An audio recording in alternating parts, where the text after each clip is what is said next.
Hello, George. Can you hear me?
Good morning, everyone.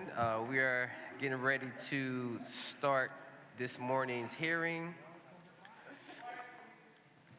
I would like to welcome you all to the Joint Committee on Streets and Committee on Transportation and Public Utilities hearing today. Mr. Pullen, would you please call the roll? Councilmember Ahmad, Councilmember Bass,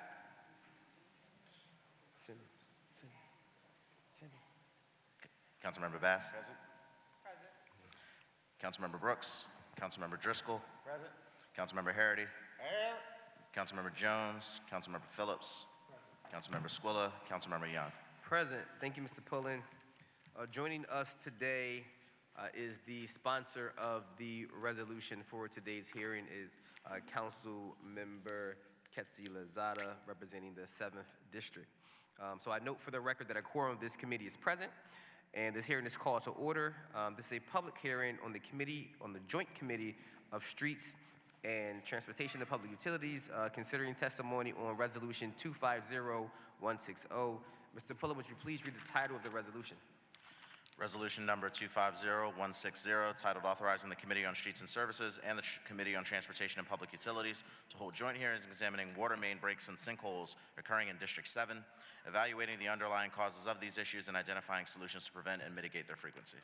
Thank you. Before we begin, do any of the members of the committees have any opening remarks on this matter? Seeing none, thank you. The chair recognizes Council Member Ketsi Lazada. Thank you, Mr. Chair, and good morning, everyone. Thank you for being here this morning. Thank you to those who are going to share their testimony with us. This is an important conversation, I'm sure, across the city of Philadelphia. Today, I'm here to ask questions, shed light to some of the issues that we're experiencing in the 7th Council District as it relates to sinkholes, potholes, cave-ins, whatever you want to call them, right? They are situations that impact community residents in a way that sometimes we as government don't expect, right? We don't know if, as a result of the ongoing development that is happening in neighborhoods. We don't know if it's as a result of old infrastructure. We don't know if it is a result of the way properties were built years ago above streams.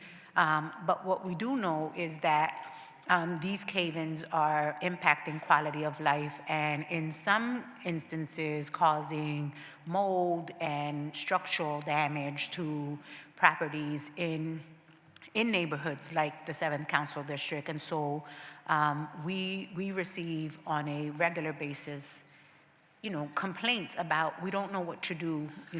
We can't afford the additional insurance that sometimes we're required to get to be able to protect our properties. It's no secret that the 7th Council District is amongst the poorest districts in the city of Philadelphia. So $20 a month for some is not doable for others. And when we experience multiple water main breaks or cave-ins on the block, it causes stress, it causes trauma, it causes frustration. And so I am hopeful that in today's conversation, we're able to come up with some recommendations around how do we hold contractors accountable. How do we, as a city, take a more proactive approach to the old infrastructure that we know we have in the city? And how do we better support and connect residents of the city of Philadelphia to the necessary resources to be able to respond to these situations in their neighborhoods? Thank you so much, Mr. Chair. Thank you so much, council member. And just last Friday, on 9th Street in my district, which is probably only about 2 or 3 blocks from your district, right? There was a water main break where, was it 2 million gallons of water flooded our Philadelphia streets? So, that's a concern for residents in the city of Philadelphia all throughout the city. And so I'm hoping that we can get some of those answers as well today. Chair recognizes Council Member Anthony Phillips. Thank you so much, Chair. I appreciate you. And I want to thank Councilwoman Lozada for bringing this to our council chambers. I think it's really important that we have this conversation. Just a few weeks ago, or maybe a couple weeks ago, I had a conversation about how the water department services have not been strong. It's been evident from what I've not only heard from me, I just thought it was me for a second, and now I know it's a lot of people on council. I'm starting to realize that the water department has a serious service issue. I don't know what it is, but I hope today we get an answer. We even after the situation I had with the East Oak Lane Reservoir, the reservoir maintenance, you would think it had been done probably within a few days. They did a little work on it, didn't finish it. I was out there the other day. So it's just like they just can never finish a product. And I'm really disappointed.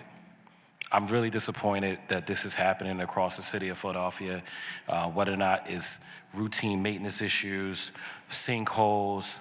It's something always with the water department. And one of the things I'll say, and I'll end here, is that we don't expect perfection from city agencies. We do not expect perfection from city agencies, but we do expect a lot of effort and a lot of strong responses, strong follow-up, and better systems, right? And I think there's a level of, with the Philadelphia Water Department, there's this level of apathy.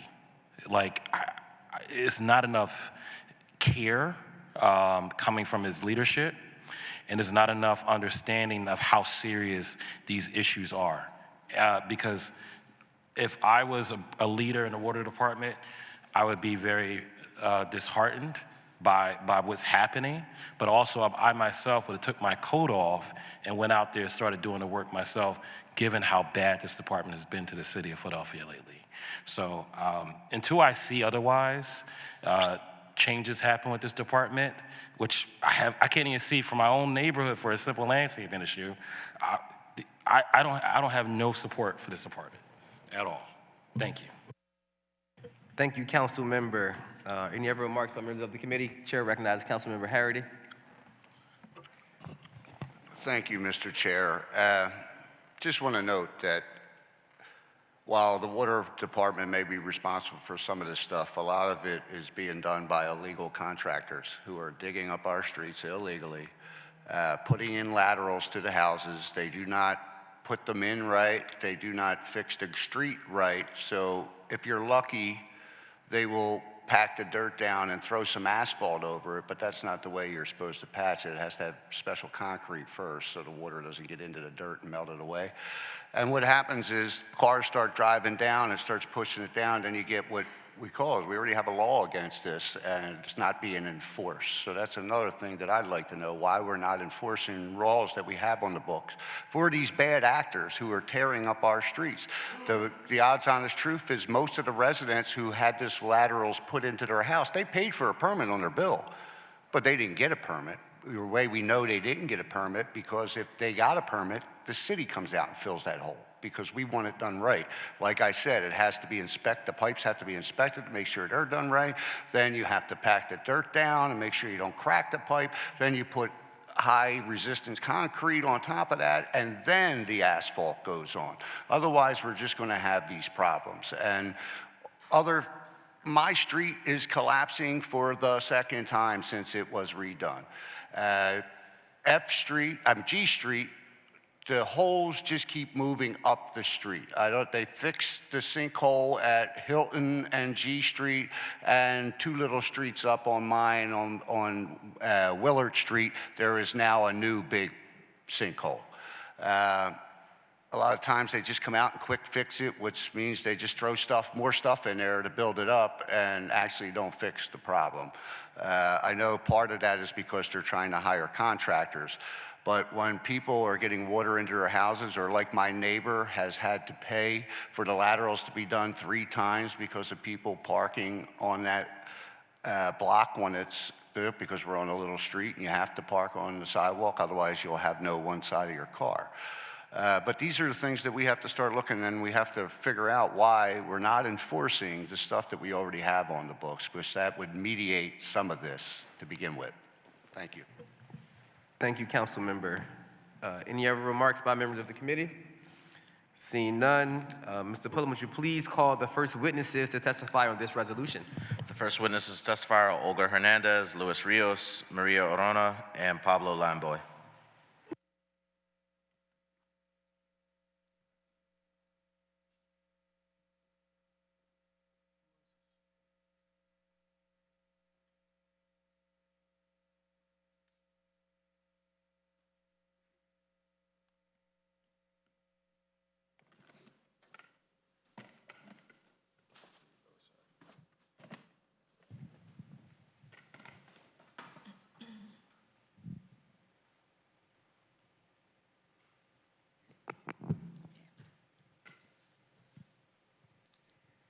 My name is Olga Hernandez, and I reside at 3338 North Howard. Thank you, ma'am. So please begin with your testimony. Excuse me? Please begin with your testimony. Please begin with your testimony.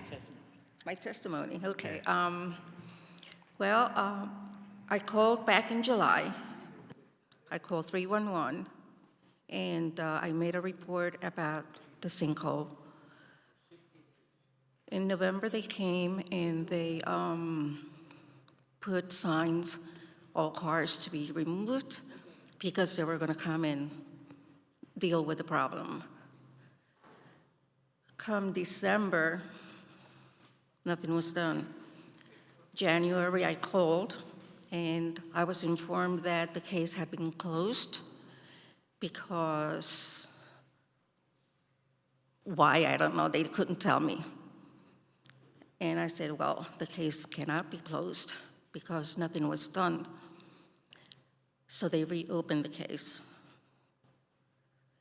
Then everything started with the laterals. I was told by the water department that the reason we had to pay for it was because it was our lateral that was making the ditch or the cave-in on the street. But if that is the case, why is it that there are so many houses involved, even houses way down to the block? They're nowhere near where the ditch is, or the rupture, or whatever you want to call it. And then as far as how it has impacted us, my family, first of all, my husband is a disabled veteran, so we have no parking now. We have to park wherever. Groceries, I had to do most of that online because we couldn't get out. In the summertime, we have oil heating. So in the summertime, prices go down. Every year I call up. so that we can fill our tank because the prices are so low. I couldn't do that this year. My husband was in the hospital 3 times, and they said everything was because of environmental. We have air filters in our house. Our house is dust-free just about, as much as I can. We have a clean house. The second time that he was admitted, I was told that he probably, if we had taken him to the VA hospital like we normally do, he probably would not have made it alive. They did pulmonary function tests. They did all kinds of testing. They said it was all environmental. When I told them what was happening in the street, they told us more than likely that had a big effect on it.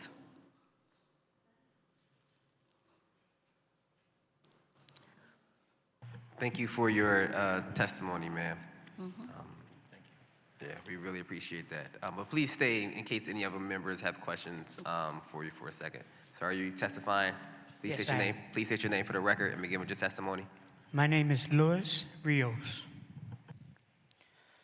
Well, when me started, they were working in the streets, and they put some heavy equipment on where my vent is at.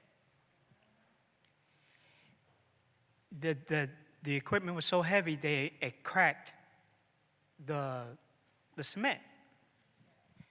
So I brought it to their attention and told them, y'all have to fix that. That wasn't broken. They told me, okay, don't worry about it, we're going to fix it. They started working on it. I have to laugh on this. They started working on it, and they went and they put dirt where the vent was at. They fixed the problem, but they put dirt on top where the vent was at. If I didn't bring it to their attention that my vent was here, why is it covered up? They say, oh, don't worry, we'll take care of it. Once again, they're taking care of it. They put so much dirt in that hole, once they put the cement and everything and put the vent, everything back together again, I was getting sewage inside my basement. I spent 6 months trying to clean sewage out of my basement. I told them, are you going to take care of the problem? They took care of the problem. They came there. They took care of the problem. It lasted 1 day, and then it was clogged again. And then when I asked them, are they going to take care of it again? They said, no, that's not our problem. We took care of it already. I had to pay a plumber in order to get my vent cleaned out. While I'm going through all that trouble, I have a sick wife that just had breast cancer, survived breast cancer. Trying to keep the house clean and taking care of my household, I don't think that's right. That's extra added problems that I don't need. Thank you for your testimony, sir. Are there any questions of members of these witnesses? Chair recognizes Councilmember Bass. Thank you, Mr. Chairman. I didn't have any questions, but I just wanted to, number one, say that on behalf of the city, we all are sorry to hear that you all have had these situations with the city. And I'd like to hear, Mr. Chairman, I don't have a list of the order, so I'm not sure when is the department going to be testifying? Last? We're going to hear everything first?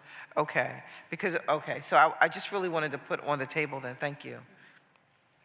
I really wanted to put on the table my question, which is, as far as repairing or making repairs from damage caused by the city of Philadelphia. So when they park those great big trucks up on your sidewalk, and it's funny, my colleague and I were just talking about sidewalk parking and how the concrete is 3 or 4 inches deep, and so it's not that deep.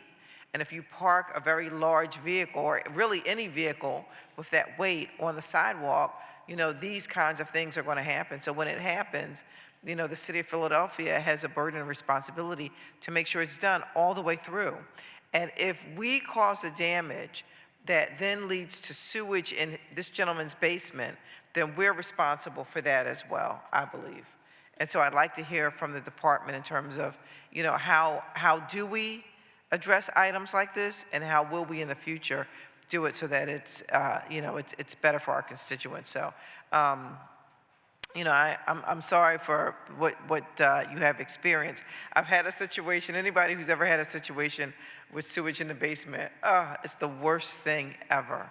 And so I can only imagine with your spouse being sick and trying to deal with that and trying to handle all of these things all at one time, the city of Philadelphia should have a responsibility and should have been at least the financially responsible party to make sure that the basement was restored back to its condition prior to these events. So I just wanted to be on record with that, Mr. Chairman. Thank you, council member. See, we have a new witness. Please state your name for the record, and you can begin with your testimony. Yes, good morning, everyone. Hello, my name is Maria Arona, and I live in 1919 North 4th Street. I want to say my problem started back in, I'm going to say about 22, when our street caved in. Ever since, my life has been a living nightmare. There is no reason why the city of Philadelphia has allowed this to go this far. I have complaints here back from 311 when I have called and report. I have tons of report, 149-36180, 166-66965, 166-05938. It can go on and on. I've been complaining since day one.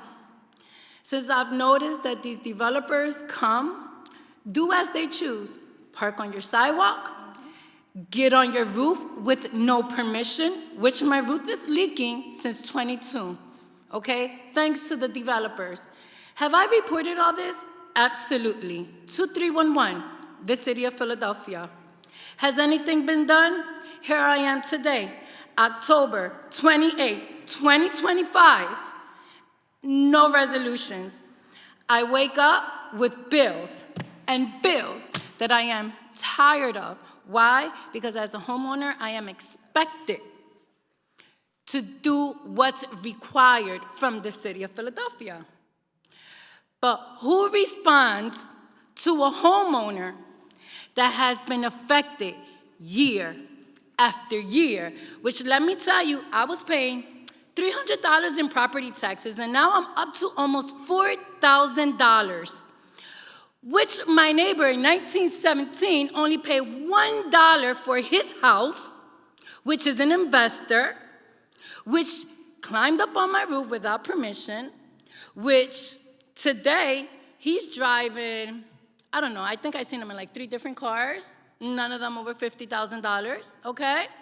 Well, I'm stuck with a $20,000 defective lateral bill, which I was able to get a help loan for that from this city because it's beneficial to the city to lend homeowners money so then we can get bills and tons of just, it's ridiculous. No reason why I have to wake up in my home that I've been there before all this new development, okay? Again, the city has allowed this because if, like people said up there, when a developer comes and they're doing work, everything has to be reported and everything needs a license. Where is this work being done? Why is not these complaints being investigated? The water, when our street caved in, I called 2 days later. Look up in the news. I'm all over the news. Okay, 2 days later, our street caved in. I told them, listen, with all this new development going on here and no work being done to our plumbing, our electricity, our gas, but yet then y'all dare charge us how much money? I owe probably $38,000, okay? Who's gonna give me that? Who's gonna allow me to go to sleep at night and not have to live with this? Mold in my house. I have a grandson. For goodness sake, he's 5 years old. Okay, he was 2 when this happened. As a parent, I'm supposed to protect him. And how dare the city, okay, because I'm saying the city, because every permit must go through the city, allow this. I'm sorry, I'm not educated the way you are, but I know my rights been violated over and over again. And I demand today, I'm not asking, I am demanding, okay? Same way they're demanding my mortgage of $1,200 to be paid, my water bill of $189, my electric bill of $68. Same way my refrigerator is asking for food to feed my grandson. It's the same way I'm expecting y'all to say, you know what, ma'am? We apologize. We know we messed up, and we're going to take care of this. Not only to me, for goodness sake, we have elderlies here. I'm mad for me, but I'm hurting for them. Why? Because they already been done paid what they have to hear so they can be respected. Instead, here comes the big man. So, the hell with y'all. Well, guess what? Not today. Not today and not no more. Okay? Same way the city is taking pride on cleaning it up. So when these investors invest their money, they see that work in Philadelphia is being cleaned with the addicts. Well, guess what? I'm a recovering addict. And I got here by hard work. I got my home by hard work. And I'm standing here today because I've been praying to that man from up above. Not making no noise for nobody. I've been praying to that man from up above, okay? I need peace in my life. I don't want to wake up and have to deal with this. My house stinks. Do your house stink? Do your house stink? Anybody house stink? Do your house stink? Do y'all wake up and feel happy being homeowners? Because I don't. And it's sad because the city has allowed this to come so far. I want to thank right now so much Ms. Losaida and everyone here for listening to me. But I'm tired of talking and people just listening. I need results.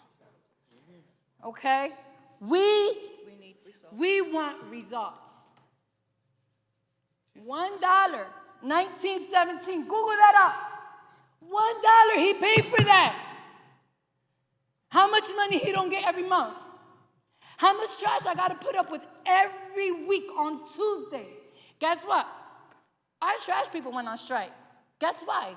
Because all these new development, they got a lot more work to do. Hey, kudos for them.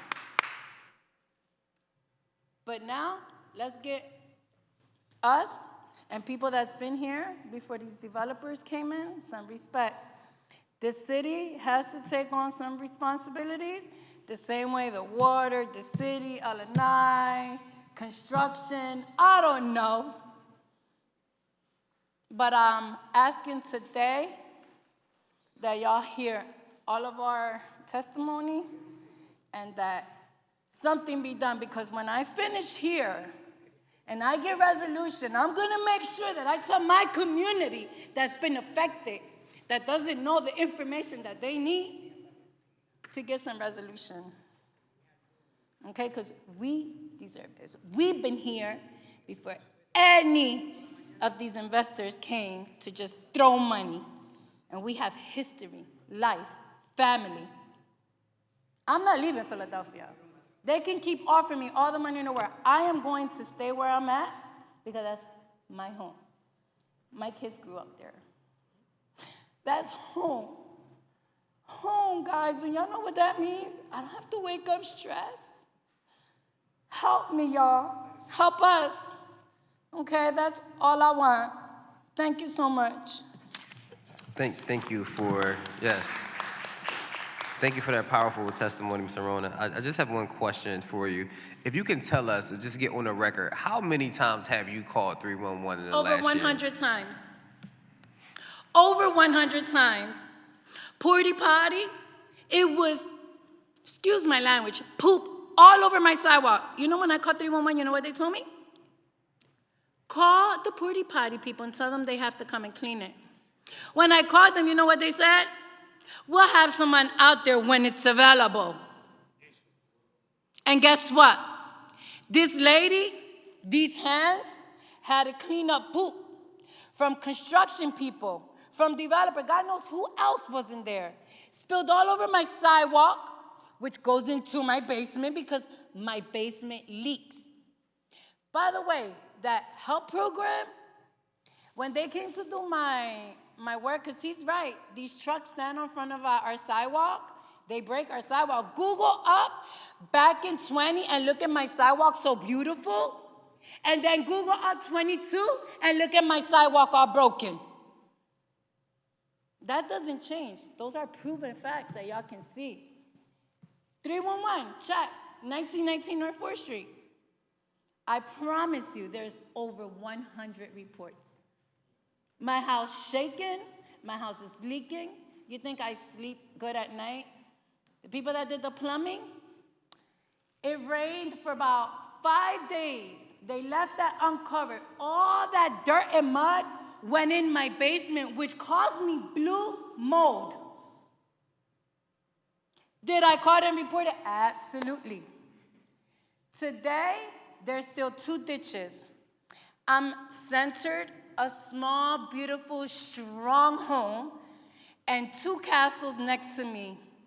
And they think that that's okay. How would the city permit, right? Because I got an engineer report, and by the way, I paid $1,200 for an engineer report. Something I couldn't afford, but I had to do. Why? Because it's my home. Guess what they told me? So all the water that falls on there hits my property, damaging my stuff, using my sewer, all that stuff. But the city allowed these 2 houses to be built next to mine. How does that work? How does it work that I've been complaining for year after year, and it has to come that I come in front of a bunch of people so I can be heard? Why is it so sad that if I say, I have water coming in my basement, can someone please come out? Well, guess what? Let me show you something. See these?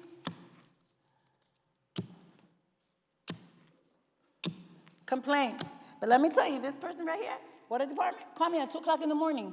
For what? For what? I work for mine. You got the wrong one, baby. I got a $1,500 check.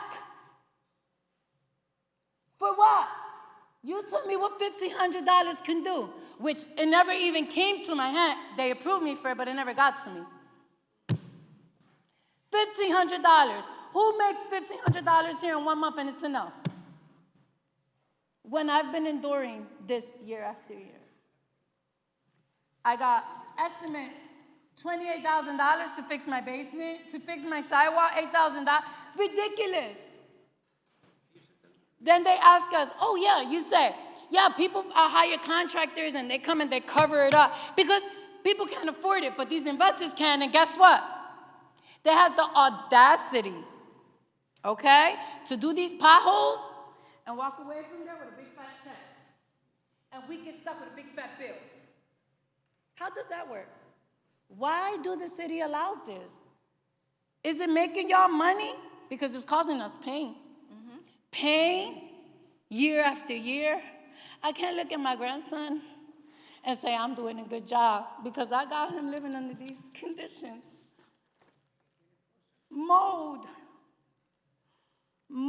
mold, everybody. Who's okay with letting their baby live in mold? Sleep, play.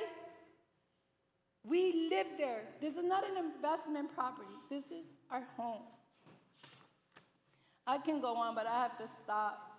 Thank you. The chair recognizes Councilmember Phillips. I just want to say thank you for sharing this. I'm at a loss for words. You know, when I hear this, when I hear you speak, I feel like the way you're speaking is as if you have not gotten a response from any city. Yeah, but hold, I'm about to ask you a question. Sorry. And I want to say thank you for this because this is important. You have been in touch with the Philadelphia Water Department about your issue, right? What response did the Philadelphia Water Department have you received in writing or verbally from the Philadelphia Water Department? You know, if you could be as concise as possible, because I have another question for you after this. I want to say it was in June or July in 23, my water got cut off from the water department because I had called them and said, hey, I'm going in front, like I'm fighting the affected lateral. I didn't want to pay for it because I didn't feel it was my responsibility. But when they give you these papers, they tell you have like a certain amount of time to respond. Well, guess what? They came out on a Saturday and cut my water off on a Saturday. On God, they cut my water off on a Saturday. So are they saying, is the And I water, was is the without water water department Saturday and saying, Sunday. are they saying that the lateral is your responsibility? Is Oh, that, they already fixed it. they Yeah. fixed it? So what's the issue I now? have a big bill and a basement full of blue mold because they came out and they didn't do a good job. But yet then they want like almost $20,000, I think it was. And then when you told them that wasn't your responsibility, what was their They reached response? out to them, we'll get back to you. That's it. And so And the we'll get back to you is never coming back. thank you.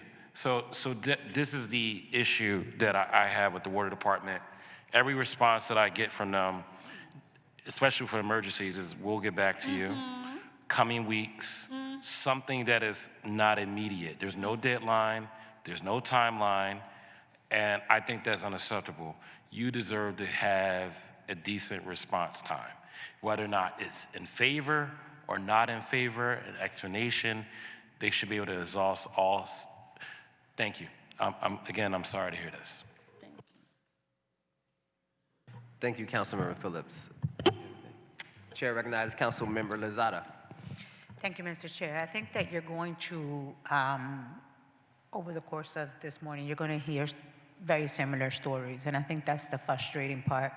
And for us, it was important that residents tell their stories first, and then that we hear from city departments, because oftentimes what happens in committee hearings or in council sessions is that public testimony goes last.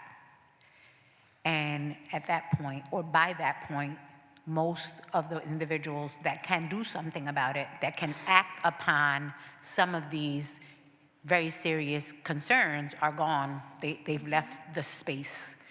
And so elected like us who represent our constituents on a day-to-day and come in contact with them on a regular basis are left with trying to figure out how we continue to connect them with resources.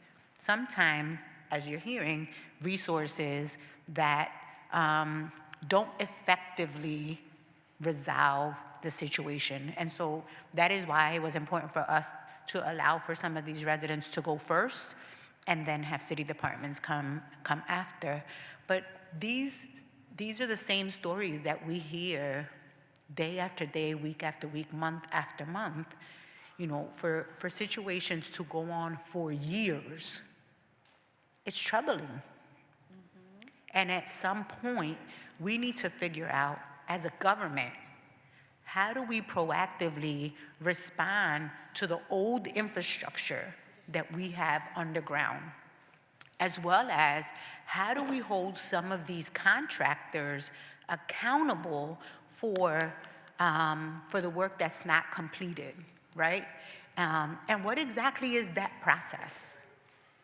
I think that even offices like mine need to better understand the process so that we can better communicate that to our constituents. And so I know that some are probably wondering why residents are first and then city departments after. I think it was important for me to just share with you the why, right?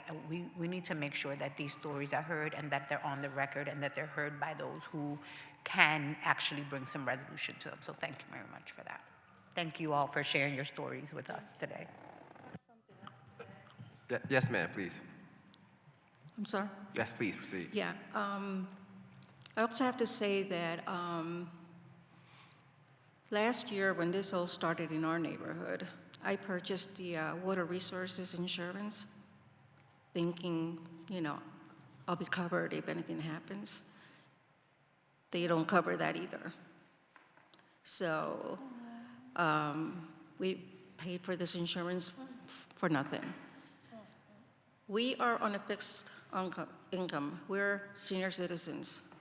And it was a stress going from one place to another to see who's going to be able to help us.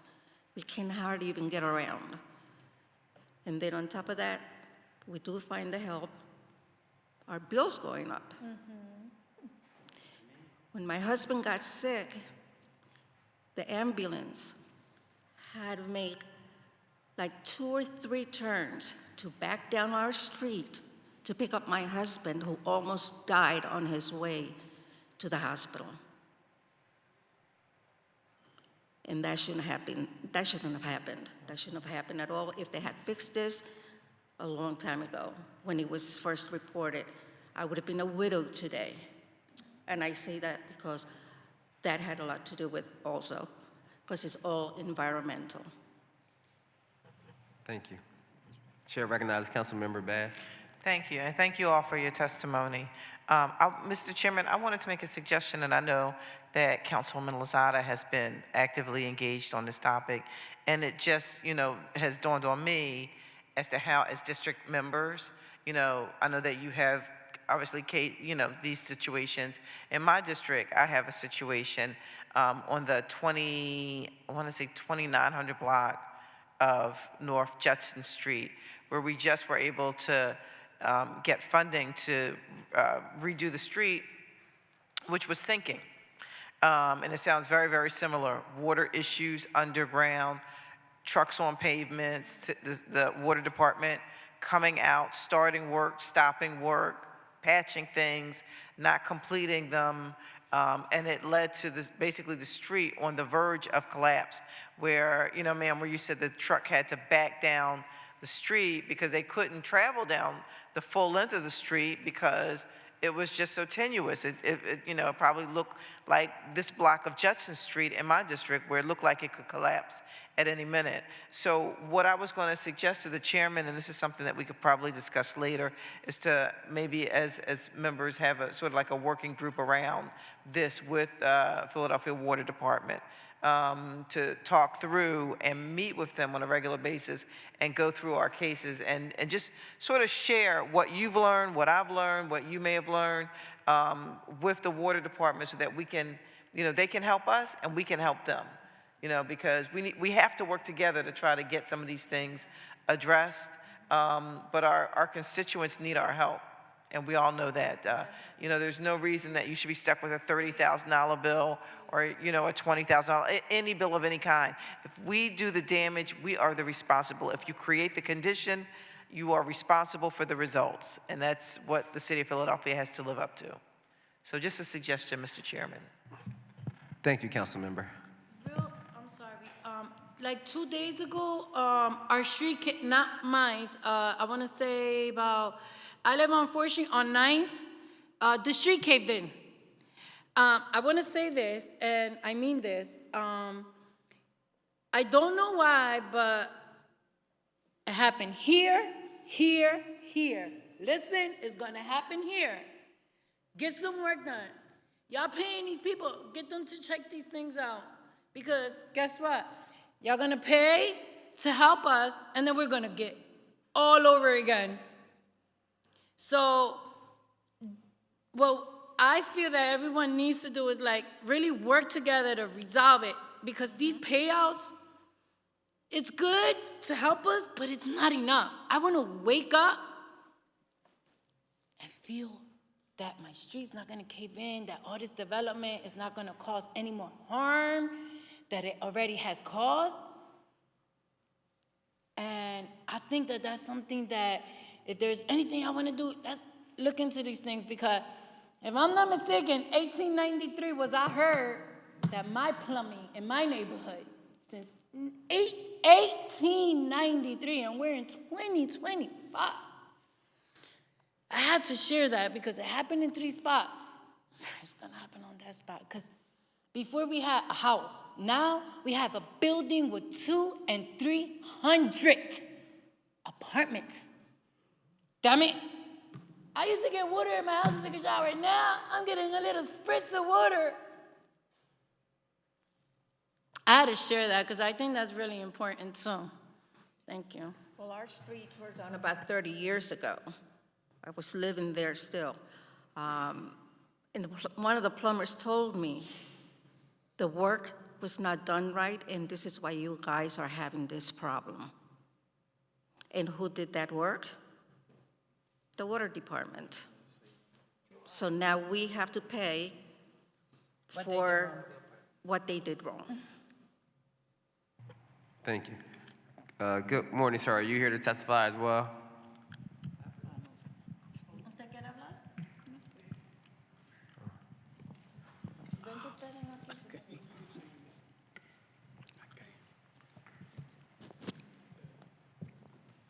Thank you. Ready? Thank you. Please state your name for the record and begin. Pienso. Okay, how's everybody? I cannot hear very well, but he's going to tell me, then I'll talk. Great. I'm his son. Okay, I'm my son. May the 30th of this year, when I was leaving my house, I came down the basement, and the basement was full of water. I was thinking they had a leak. Can you give us your name for the record? Okay, so I went downstairs. Oh, I'm sorry. My name is Pablo Ayala. I live 1612 North Cowwater Street, Philadelphia, 19122. I lived there for 45 years. That day, May the 30th, when I got up in the morning, I opened the door to the basement, and the basement was a lot of water, so where it was coming from, I was thinking they had a leak. I went downstairs, and I measured 32 inches of water on my basement. So the first thing I did, I called the fire department, water department, police, everybody came. But they cannot find where the water was coming from because it was too much, it was too deep. So I turned around, and I went over and I bought me 3 pumps to pump the water because the water department said they don't have no pumps. So how am I going to get this water out? So they turned off my electric, they turned off the gas, everything. So next door was the school. They gave me electric to pump the water out for 1 hour. And the water is still coming up, but they don't know where it was coming from. The only thing the basement was getting more water. So they find out, they check out, and they see there was no leak on my house. The water was coming, but they don't know where. And it was not raining. So then a code inspector came in and he said to me, we're going to check and see what was going on. Maybe it's your house or maybe it could be in the street. So it was a hole in the street, in the middle of the street, but it was dry. But they don't know where the water is coming. So they put some clock there and said, oh, it's a leak here, it's a leak here in the street. So the water department started cutting. It was not water. This is my line of water coming to my house. So they said they cannot touch it. I had to get my own plumber. I got 3 plumbers, registered plumbers. They came in and they said, your line is perfect. It's not yours. We don't know where the water is coming from. So the water department came back and they dig a hole. They can find where was the water, so they left. So I said, what am I going to do now with all that water I got in my basement? So I went over with another pump. 82 days pumping water from the basement. Calling the fire department. Every day I make about 50 or 60 calls, and they say, give me pictures of what's going on. I said, I can't give you no more because right now it's still a lot of water in the basement. I got me an adjuster. The adjuster came in for 9 days, and he measured every day for 32 inches. The water came down. It rained. And he found out that he said, there's nothing I can do because right now you got 9 inches of water and hasn't rained for 7, 8, 9 days. Where that water is coming? Where's the water department at? He called like nobody showed up.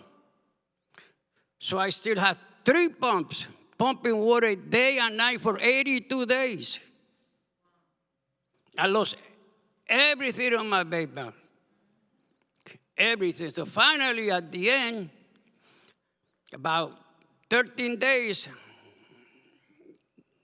gas company came in and they turned my gas on because I went over and bought me a tank to have hot water because I was taking a shower in the yard because I had no hot water, no nothing. So they put the electric back. How they put the electric back, I don't know. The only thing that I know, they turn off the electric for a couple hours. So how they got the electric back, I don't know. So I turned my pumps back on. Now, what was June, July, August the 26th, they found out a leak about 3 houses down the street.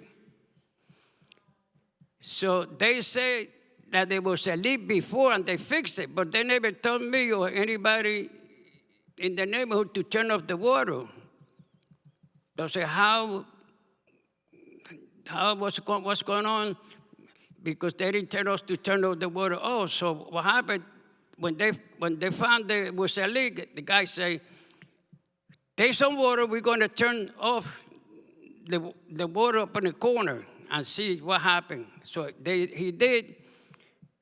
About an hour later, he said, turn back the pumps and see what happened. I said, I'm not getting no water in the basement. It was coming, my basement looked like a shower for 82 days. It looked like a shower. So right now, so in the last, 3, 4 weeks, I haven't get no more water, but it rains, I get water. Every week, the water department comes. I don't know what they're coming for. They come, they park the truck, they take the tools out, they put them in the street. Half an hour later, and they go to the corner and they open the fire hydrant and water comes down into the hole. For maybe 5 minutes or 10 minutes, they leave. About maybe another 10 or 15 minutes, water coming to my basement again. Why they open the water, I don't know. Last week, I've been calling, I got 15 telephone numbers over here for the water department. The only thing they say to me, give me pictures. So what am I going to do, give me pictures? So they're not coming to fix the water. Now, last week, they came, it was a Tuesday. The guy said, I'm the boss of the other employees of the water department. I said to him, if you're the boss, what's going to happen with that hole in there? There's no more water, but if it rains, I put clothing, I put cement, and I seal. I got pictures. So he said to me, Thursday or Friday, they're going to come here, and we're going to take care of that. That was last week. Thursday, nobody show up. Friday, nobody show up. Yesterday, nobody show up. And that's been going on for the last 6 months. They said to me, we are coming to your house, and nobody answered the door. I said, listen, I'm having breakfast, lunch, and dinner in the step. Every day, I sit down 8:30 in the morning to 5 o'clock, and nobody come here. My telephone is right here. Look how big you can see my telephone number for maybe 25 feet. You can read it from there. In case I go to the bathroom, or maybe in case I go to the kitchen and get something, they can see it. If the water department come, anybody, why they don't leave a note? Or wait, the door is open. So I don't know what's going on. Thank you so much for your testimony. And I can say personally that I've had our own issues with the customer service at the water department, just letting us know that the water's being cut off at my district office. Like there's work being done, and I had to physically go out myself and talk to some people and tell them, hey, I'm the councilman in my office, like doesn't have water. And then they came around with a little note, like, you know, after 5 hours about having water. So the customer service there definitely needs to, the communication needs to improve when it comes to the service at the water department, because I can attest firsthand that it doesn't go both ways often. So I can definitely appreciate you and your testimony for coming down here today. Are there any questions of members of the committee? So in other words, right now I don't have no water. They fixed everything they found out, but if it rains, the water come to the basement.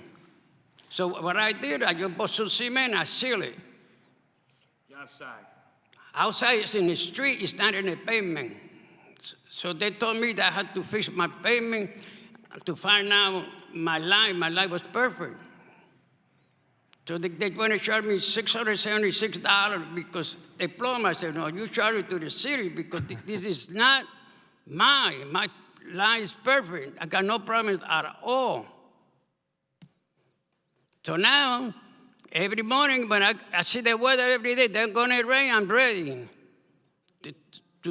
I got the pumps ready there in case I get more water, so start pumping because we don't know when they're going to fit that hole outside. So I lost everything in my basement.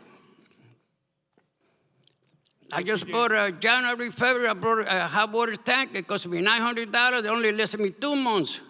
The washing machine was 4 years old. It was going. A jacuzzi, the heater, the basement is so cracked. Can you imagine the water coming out? It's so cracked. It's true. I was in this basement. I'm his son. My son called me at 5 o'clock in the morning. Said, Dad, bad. What? There's water in Grandpa's basement. I went inside that basement. I didn't know it was that bad. There were like 3 to 4 feet of water in my legs. The 4 stairs. I didn't want him to go downstairs.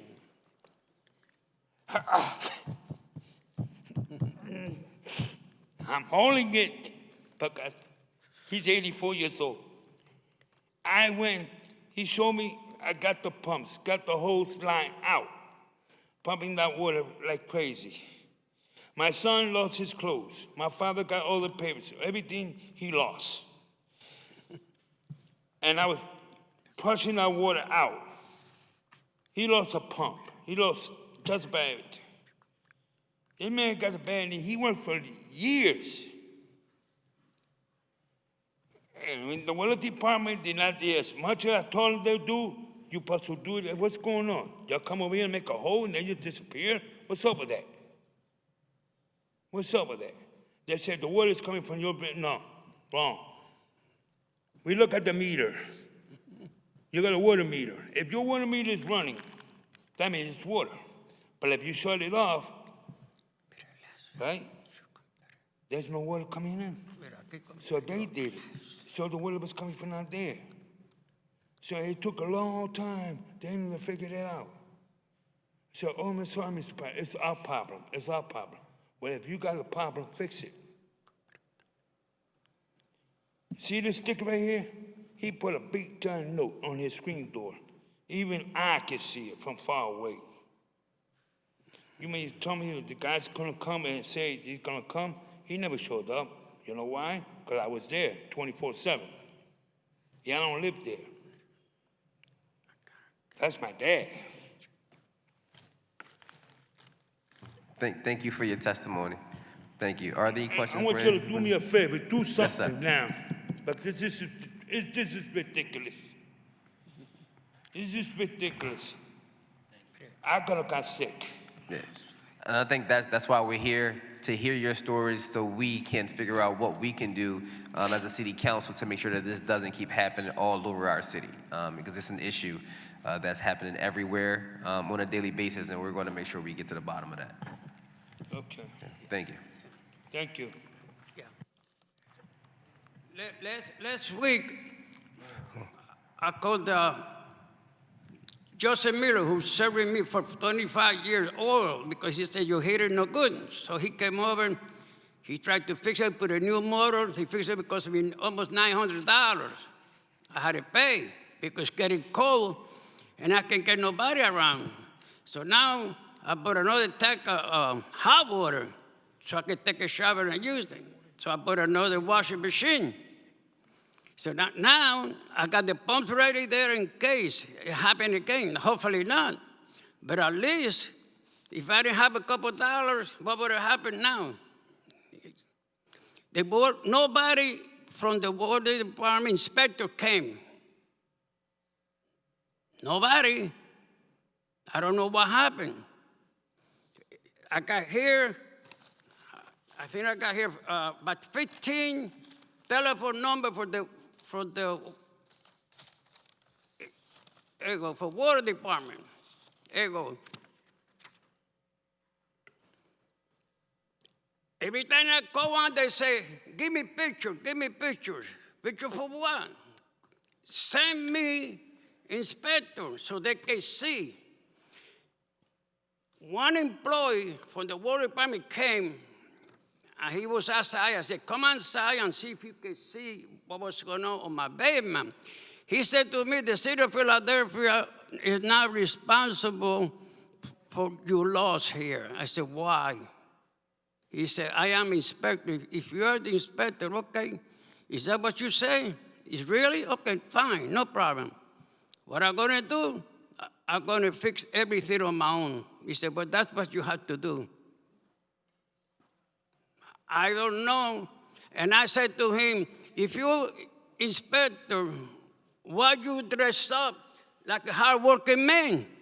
Inspector don't dress like that. Show me something. And you telling me the water department is not responsible. Now you can see with your own eyes. He said to me, wait for me, I'll be right back. Okay, so I wait about 10 minutes. He didn't show. When I went, the truck was going. He said, where's the inspector at? He had no idea. Nobody. I said to myself, this must be a joke, but whatever. Anyway, I'm going to have everything fixed. So right now, I got hot water, I got gas, I got electric, I got everything on my own. And I got me an adjuster, he came. So one thing I would like to say is that when you feel this is the city's issue, we want to make sure we connect everyone with the Office of Risk Management, again, so you can file your claims against the city and start that process of trying to be made whole again. So definitely want to make sure you're connected with that office so there's a record of your financial loss from the city. By the way, last Tuesday, because I was still calling, there came about 3 or 4 employees from the water department. And one of the guys came in and said to me, I'm the boss of all the employees of the water department. I said to him, oh, really? Okay, let's come over here and talk. I showed him. And I said to him, you the boss, right? He said, okay, Thursday. He said, don't worry about Thursday, somebody gonna be here Thursday and Friday, or last week. So they told me, make sure the traffic here, because we're gonna have trucks coming, where they are. Thursday, nobody show up. Friday, nobody show up. Yesterday, nobody show up. 4 weeks ago, they told me, Monday we're coming to work here. We don't want no cars around here. So I moved my car from my house on Sunday, 11 o'clock at night. Said, let me move my car from here in case I get up late. Next day, I had an appointment with a doctor at 9 o'clock. When I went out, my car was missing from the corner. Where's my car at? Going. What happened? I don't know. I called the 26th district. They came. I called the 25th district, the 13th district. I spoke to the SEPTA. They passed by there. They said to me, we don't have no phone call. We don't have nothing at all. So where did you park the car? Right there. And the school next door, they checked by the camera and they saw me parking the car there. The next day, my car was not there. And I still can't find it. So I think that's something that we get that information, we And by can the help way, you the find that water issue. department didn't show up either to do the job. All right, thank you. Thank you. We appreciate that testimony. Again, it's going to be very helpful for us as we do our due diligence to ensure, that your issues are resolved. So again, thank you so much for coming down and testify today. We really appreciate that. Thank you.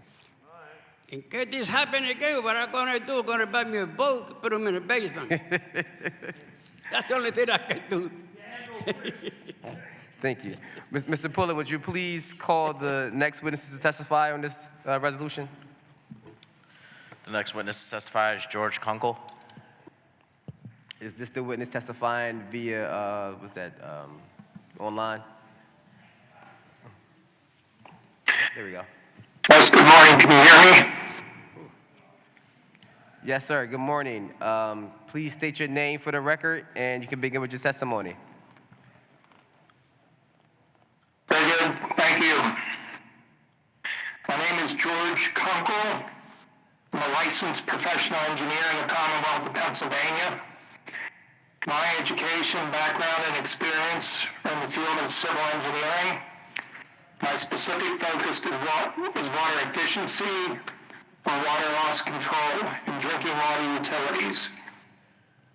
My work experience includes a 35-year tenure with the Philadelphia Water Department, or PWD, which I completed in 2015. Since this time, I've worked as an independent consultant and also worked part-time in a role that I have with the Pennsylvania Department of Environmental Protection and its Water Operator Outreach Assistance Program, assisting water utilities serving small communities. I'm also very active in the American Water Works Association, or AWWA, where I've served as chair of the publishing committee for 3 editions of AWWA's leading guidance manual on water efficiency. I'm also a creator and co-author of AWWA's free water audit software, which is a software tool that allows utilities to audit their water supply in a standardized format. I've conducted water audits for approximately 200 water utilities of all sizes and have assisted many of them in better controlling their losses. Thank Today you, I'm providing brief comments. Mr. Kunkel, if I may, we do have your written testimony, which is in front of all members of council. If you could summarize the testimony for us as we prepare other witnesses and things like that as well. Thank you. I will do my best, but it's a complex issue. So bear with me if I continue to read. I'll try to summarize where I can. So this hearing, as I've learned, it was scheduled due to concerns occurring from trends of water main breaks, leaks, and other disturbances in the 7th Councilmanic District of Philadelphia. Such problems are typical of many utilities in the northeastern United States, which were constructed well over 100 years ago. Philadelphia's water supply system is one of the first established in the United States, and it's provided reliable service for over 200 years. While PWD has a proud history, this results in having to manage an extensive network of aging pipelines, many of which have high failure rates. Leaks and breaks occur in distribution systems and customer service lines due to many reasons, including corrosion of metal pipe, poor materials or construction methods, inadequate repair of active leaks, temperature effects, and other reasons. Leaks and breaks occur in all water distribution systems, only the extent varies. PWD began to closely track failures or water main breaks in its system in the mid-1960s and has one of the longest standing and most extensive records of water system failure in the country. And this data is important because it assists engineers in analyzing the performance of the system and prioritizing pipelines for replacement. In the city, typically there are between 600 and 1,000 water main breaks per year, but years with extreme cold can elevate this to over 1,300 breaks in a year. An indicator called the break rate is measured on number of annual breaks or average breaks per 100 miles of pipeline in the system. And AWWA sets a guideline of 15 breaks per 100 miles of pipeline for utilities as a reasonable expected level. A 1923 study of utilities around the country found an average break rate of 11 breaks per 100 miles of pipeline. Philadelphia's break rate has been well over 20 breaks per 100 miles for many years. And despite a long history of pipeline replacements each year, the break rate stood at 22.5 per 100 miles of pipeline as of 2024. So it's still well above the guideline that's been established by AWWA. PWD's water main replacement program also dates from the 1960s, so there is a long history there of replacing aging pipeline. In the early years, they used a simple point system, but more recently, efforts were undertaken to move to a more articulate method of analysis that looks at both likelihood of failure of a given pipeline and the consequence of failure on such a pipeline. And on a mathematical basis, you can assign factors to each, and if you multiply them together, you will get a singular risk score. So that risk recognizes both the likelihood of failure and the consequence. If both of those factors are high, you will get a high risk score, and therefore those pipelines with a high risk score should be given priority for replacement sooner rather than later.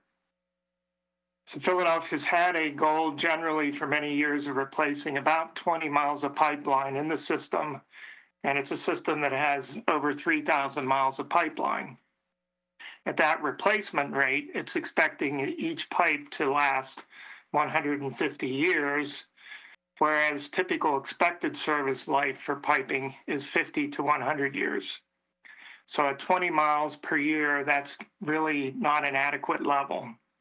Even to attain a 1% replacement rate, which would equate to a 100-year service life, PWD should be replacing 30 miles of pipe per year. In recent data that I've found, a report for the 2026 budget year, PWD listed a goal of replacing 32 miles of pipeline per year, but in 2024 had replaced only 26 miles of pipeline per year. It's difficult to find information on break rates and pipeline mileage replacement totals in the public record, or at least on available websites. So I definitely don't have all of the information here for recent years from PWD. But again, when the analysis methodology was evolving in my last several years with PWD, there was thinking that a goal of almost 40 miles of pipeline replacement per year should be considered. within general of the overall totals of replacement, there are several cohorts of pipeline that I should mention. One is known as the leadite joint pipeline. Leadite is a specific type of joining material that was used where you connect lengths of pipe together. This pipeline was installed in the post-World War II era, typically in the lower northeast section of the city. And this pipeline material, unfortunately, has had a high failure rates because the joints fail due to problems with this joining material. Studies were done that found that this type of pipe actually has the highest incidence of failure and is 85% more likely to fail than the average of all pipeline in the city. This pipeline cohort is one that should be given focus. PWD has replaced leadite joint pipeline for many years. Question is, are they replacing enough of it and fast enough? The second cohort, which is 20% more likely to fail than the average pipeline, it's pipeline vintage from 1902 to 1925, an era when many, many miles of pipeline were installed when Philadelphia was at the height of its time as a leading manufacturing center. So the fact is that there are many miles of that pipe out there. In addition to just outright replacement, Philadelphia may have opportunity to look at lengths of pipeline, which I categorize as extraneous. Extraneous in that they are not serving the purpose, they are not now serving the purpose they were intended for, either because city blocks are completely vacant, no buildings exist, or in a second case, some of this extraneous pipeline could be large diameter transmission mains, the arteries of the distribution system. Philadelphia's water supply system was constructed to serve 3 million people, and the city never came close to that in population, never came close to the water delivery goals that it had set out in its planning. And this dates back to the 1950s. Hence, there is additional capacity, and a lot of it's in piping in the streets. In some cases, you have 3 or 4 more separate transmission lines in one street, and that capacity is no longer needed. Decommissioning extraneous piping is a cost-effective way to remove risky pipe from the system. Does not cost near as much as a replacement, removes that excess capacity, and also avoids the potential that water quality may stagnate from low flows. Finally, in terms of replacement, PWD might focus on a small number of areas where there is unusually high water pressure. By that, I'll suggest over 120 pounds per square inch. The area of Manioc is actually one of those high pressure areas. And I noted in my testimony of an 8-inch main break earlier this year that caused considerable damage. There may be opportunity to look at these pockets of very high pressure, which may be experiencing an inordinate number of main breaks, and see if there are manners in place, methods to reduce the pressure, and that could be a more costly approach rather than replacing the mains. Basically, Philadelphia is greatly challenged to keep the infrastructure up to date, but expanding the replacement program is probably still the best remedy. And I realize that that incurs additional costs in terms of design, construction, contractor capacity, and other factors. In addition to the fact of main breaks or visible ruptures, Philadelphia suffers many leaks each year. Many of these leaks are hidden from the public. They're small volume, but they run sight unseen, but they're still there. PWD is required by the Delaware River Basin Commission to submit an annual water audit each year. That audit uses several performance metrics to measure loss parameters, including a leakage rate, which in the 2024 audit is 161.7 gallons per service connection per day. So that's an average figure. And this is quite a high rate of leakage, higher than 90% of a reference data set that AWWA maintains of 1,124 water systems. So this rate is greater than 90% of those 1,100 systems. So, and unfortunately, that rate appears to be increasing slowly over recent years. For drinking waters around the world, the greatest number of leaks occurring in systems is on customer service lines, rather on water mains, valves, or hydrants. And the greatest annual volume of water lost to leakage occurs from leaks on service lines. For 90% of U.S. water utilities, the customer owns a portion of the service line from the midpoint in the sidewalk, typically where a shutoff valve or curb stop exists. The water utility in these scenarios owns the other portion of the line, connecting from the water main to the curb stop. So there is a shared responsibility for most utilities in the United States for maintenance of lines and addressing leaks on those portions of the lines. Unfortunately, for PWD, the city of Philadelphia is one of the minority of 10% of systems where the customer owns the entire line from the tapping point in the water main into the property. Additionally, the water meter is typically inside the property, so a leak on the service line outside of the property will not register a high flow on the meter that helps to detect the leak. So inherently, leaks discovered on service lines, by and large, typically are referred to the customer since they are the owner of the line. So even when leaks are known, such as Philadelphia's leak detection program, the responsibility is referred to the customer. And inherently, and this is across the United States, customers are slower to respond to leaks than utilities when they have a leak on their portion of the service line that they own.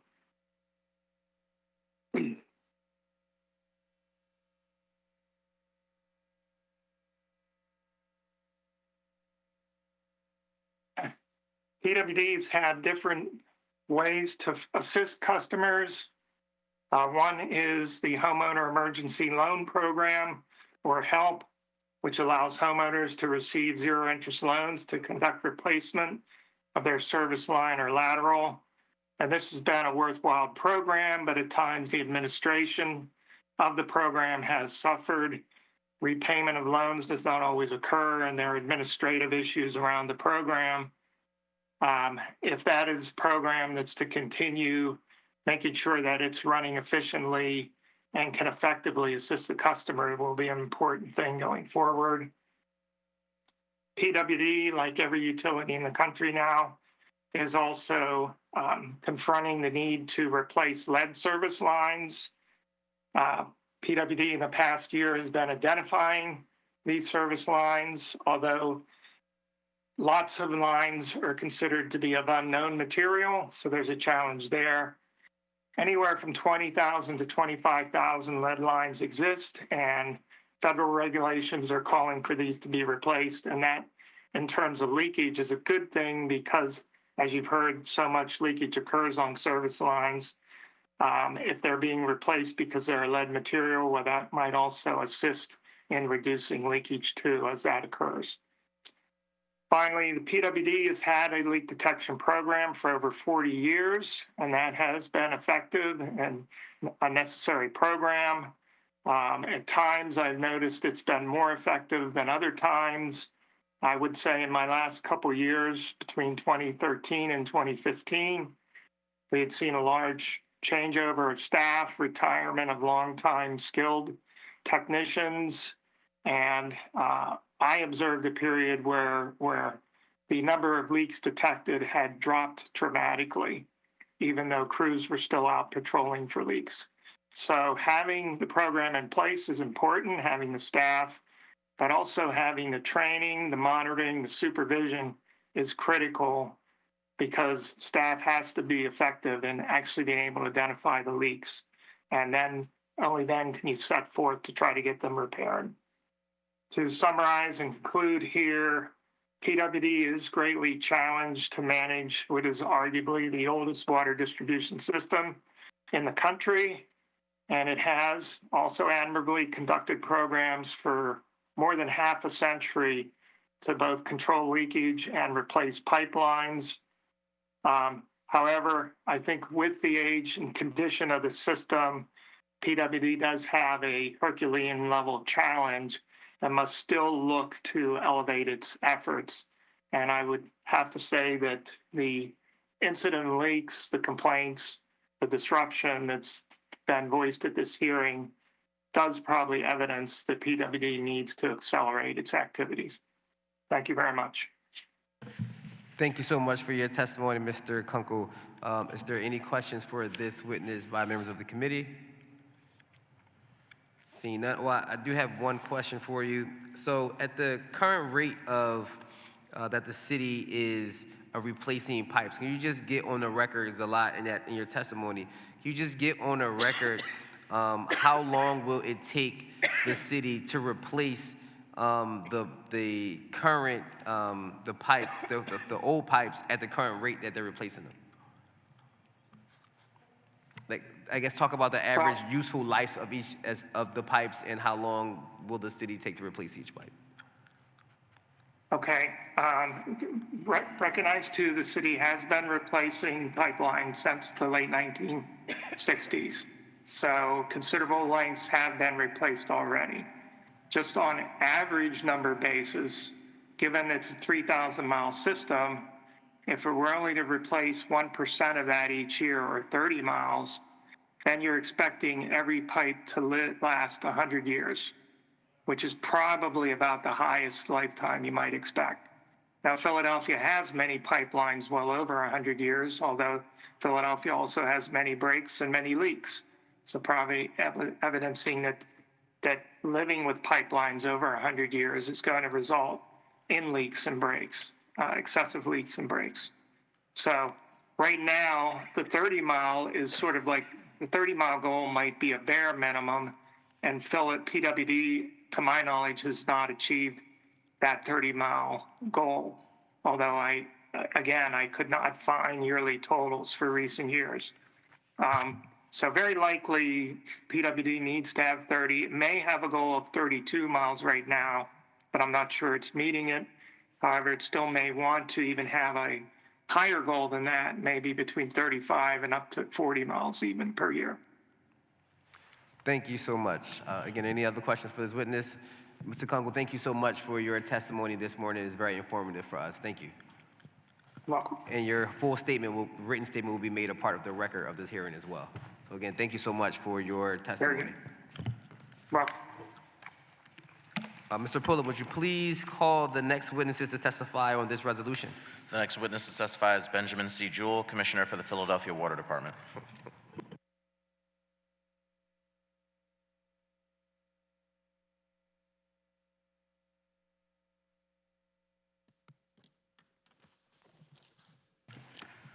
Good morning, Mr. Jewell. I want to say welcome. I know you are newly appointed the Commissioner of the Water Department, but I know you have an extensive history in the Water Department, so I want to congratulate you on being appointed Commissioner of the Water Department.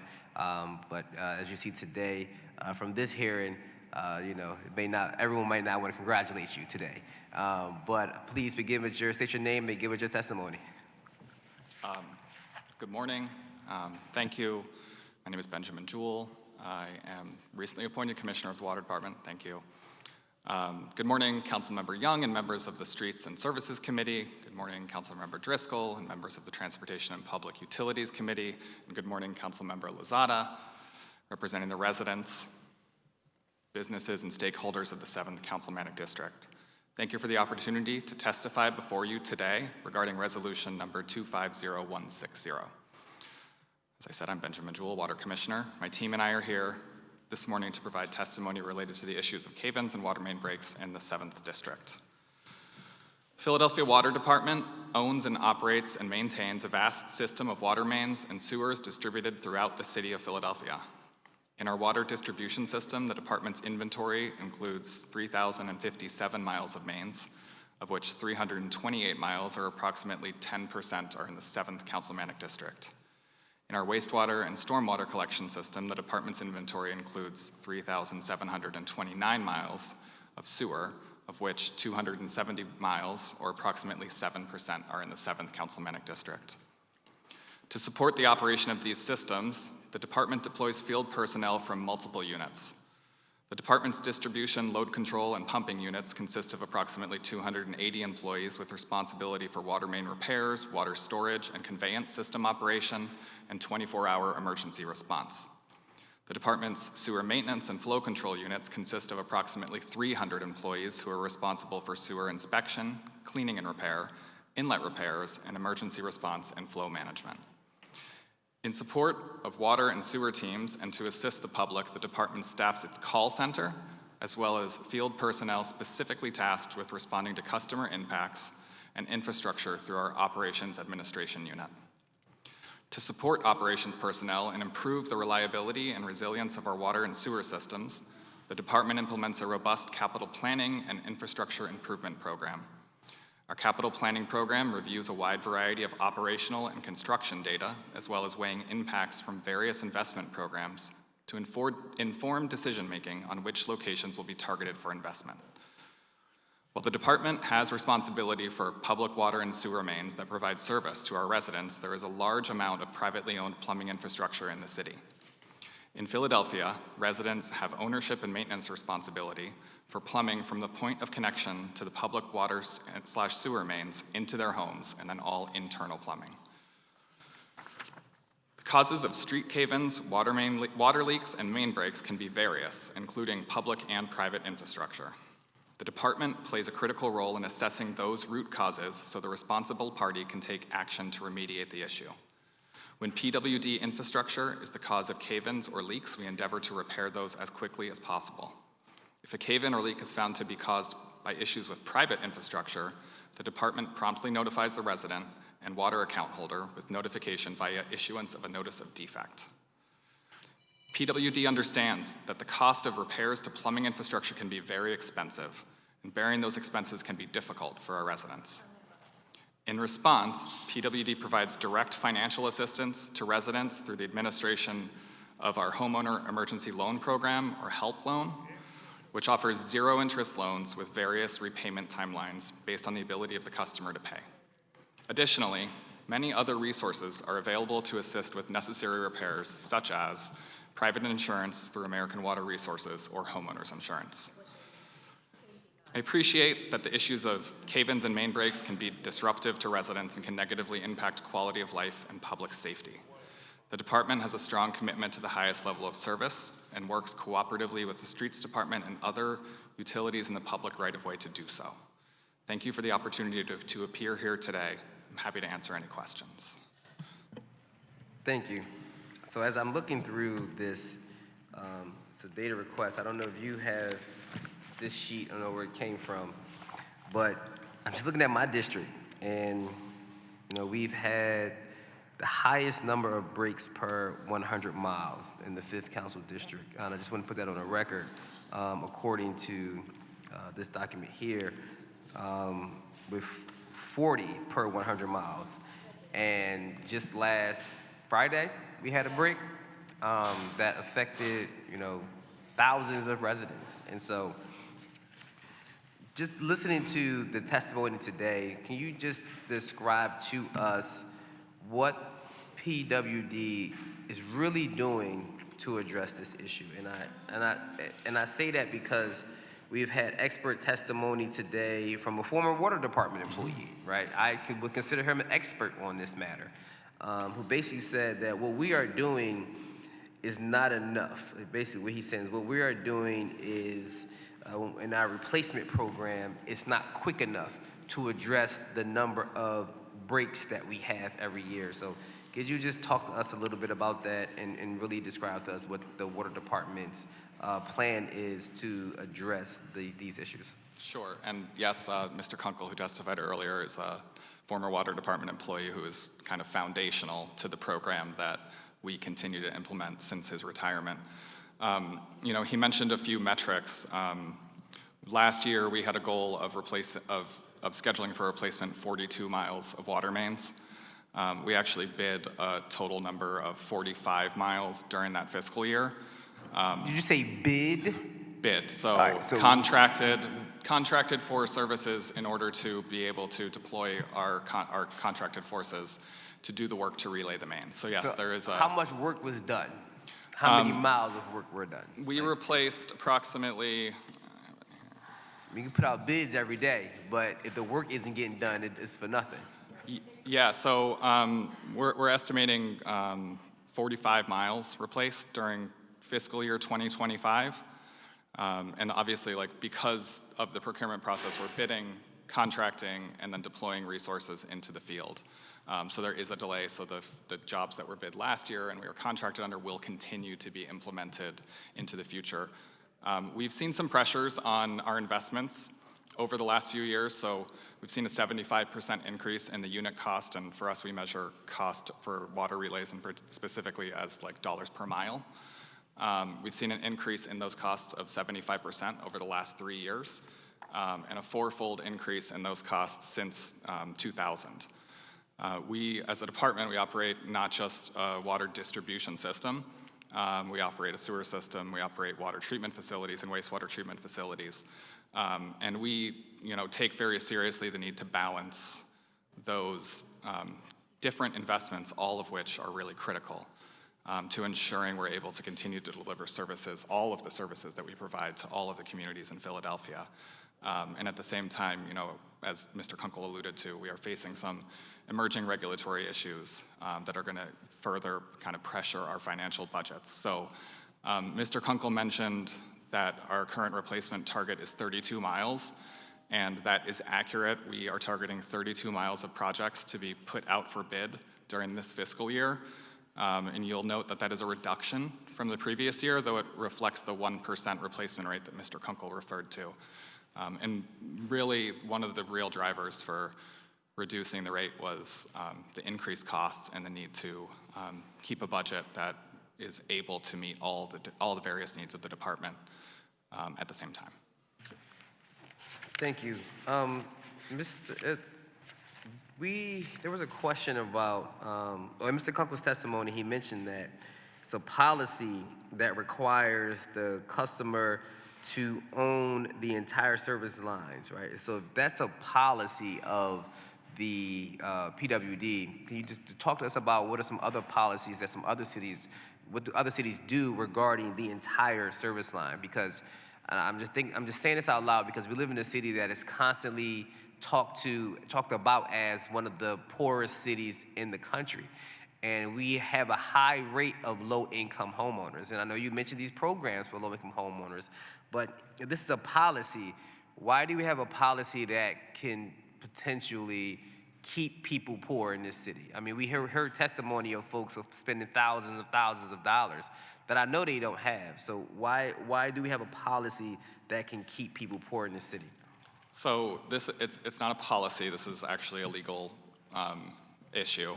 And as Mr. Kunkel referenced, in the city of Philadelphia, residents, and as I mentioned in my testimony, own their water service, the line that connects them to the public water main from the point of connection to the main, through the curb stop, which is a required fixture in the footway that allows you to turn water off inside the home, and then into the home and all internal plumbing. Sewers, obviously, sewer service flows back towards the sewer, but the boundaries of ownership are identical for both water and sewer service. So the homeowner owns all of their internal collection system plumbing out to their curb trap and vent pipe. We heard some mentions of vent pipes in the footway earlier today, and then all the way through to the point of connection with the sewer system. This is how it is in Philadelphia. It is true, it is not how it is everywhere. In some neighboring communities here, there are a couple different arrangements that can exist. I think that it's really just up to whoever was writing the rules when the rules were written. In some places, it is. So essentially, are you saying that there's a local ordinance that mandates that the residents own that portion? Correct. So us as a city council can review that ordinance and make certain changes if necessary?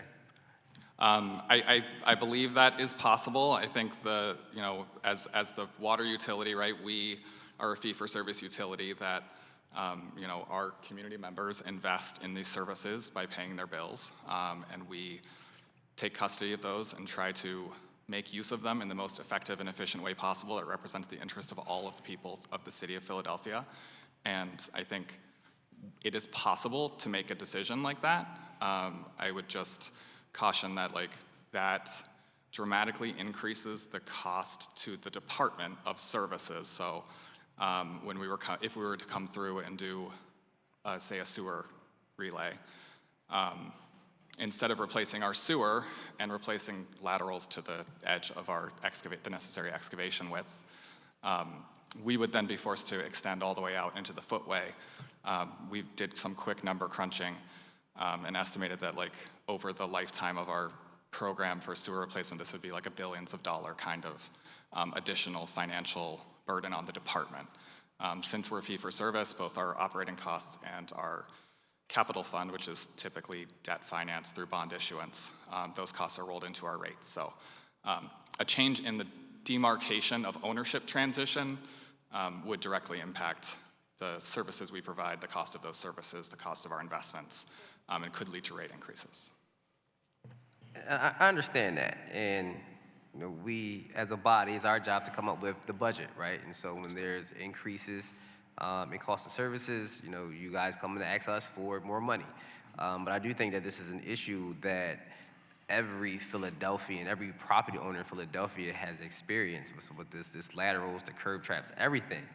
And it's a huge burden on the residents of the city. And I think as a city where if our job is to provide service and provide quality service, we have to look at how we're doing that job in providing this service. I mean, we own the water department, right? The city owns the water department. And as the owner of this department, I think it's up to us to make sure that the customers, our residents, right, are getting top-notch service, one, and then two, they're getting the most bang for their buck when it comes to that service, right? I mean, so if our counterparts in other places, other jurisdictions, are able to make it work where, they're the owner of the entire system, I don't think there should be an issue here in Philadelphia why we can't make that work either.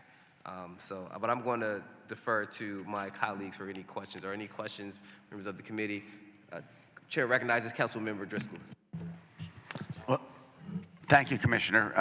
And we do recognize, in an aging city, how complicated this gets.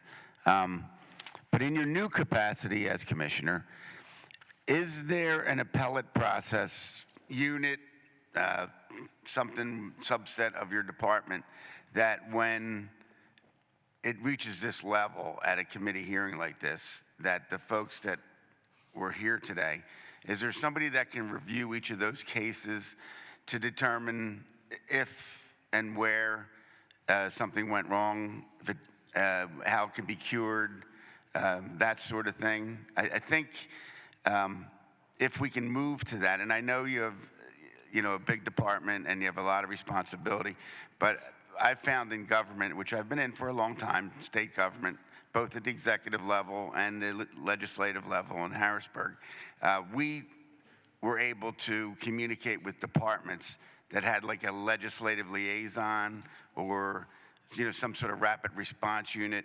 Because generally, when it gets to our level, it's usually pretty serious, right? So, we take these phone calls and we can ferret out, for the most part, ones that may be routine and ones that may be very, very serious. So I think we can be an asset to your department in the future. And as you take command of this department, I just offer that, we're not the enemy. I think we share the same goal that, we want safe, clean water, and we want safe streets, and we want the ratepayers to get the bang for their buck, fully knowing, which we're going to have another hearing on, the rates, that, we all do share this common goal of keeping the rates down as best we can, but fulfilling your mission, the Herculean mission you have, of over 3,000 miles of these pipes. So I just throw that out there. Yeah, so a couple of, there we go. I think just a few items to respond to. I did ask the council member's office for specific information on the complaints here, and I felt a little weird starting with my testimony instead of kind of turning around and saying thank you to you for coming here and helping us understand your experiences. My staff in the last 2 weeks and 2 days have probably heard me say we can do better 100 times. And that's kind of the philosophy that I am trying to bring into my leadership in this department.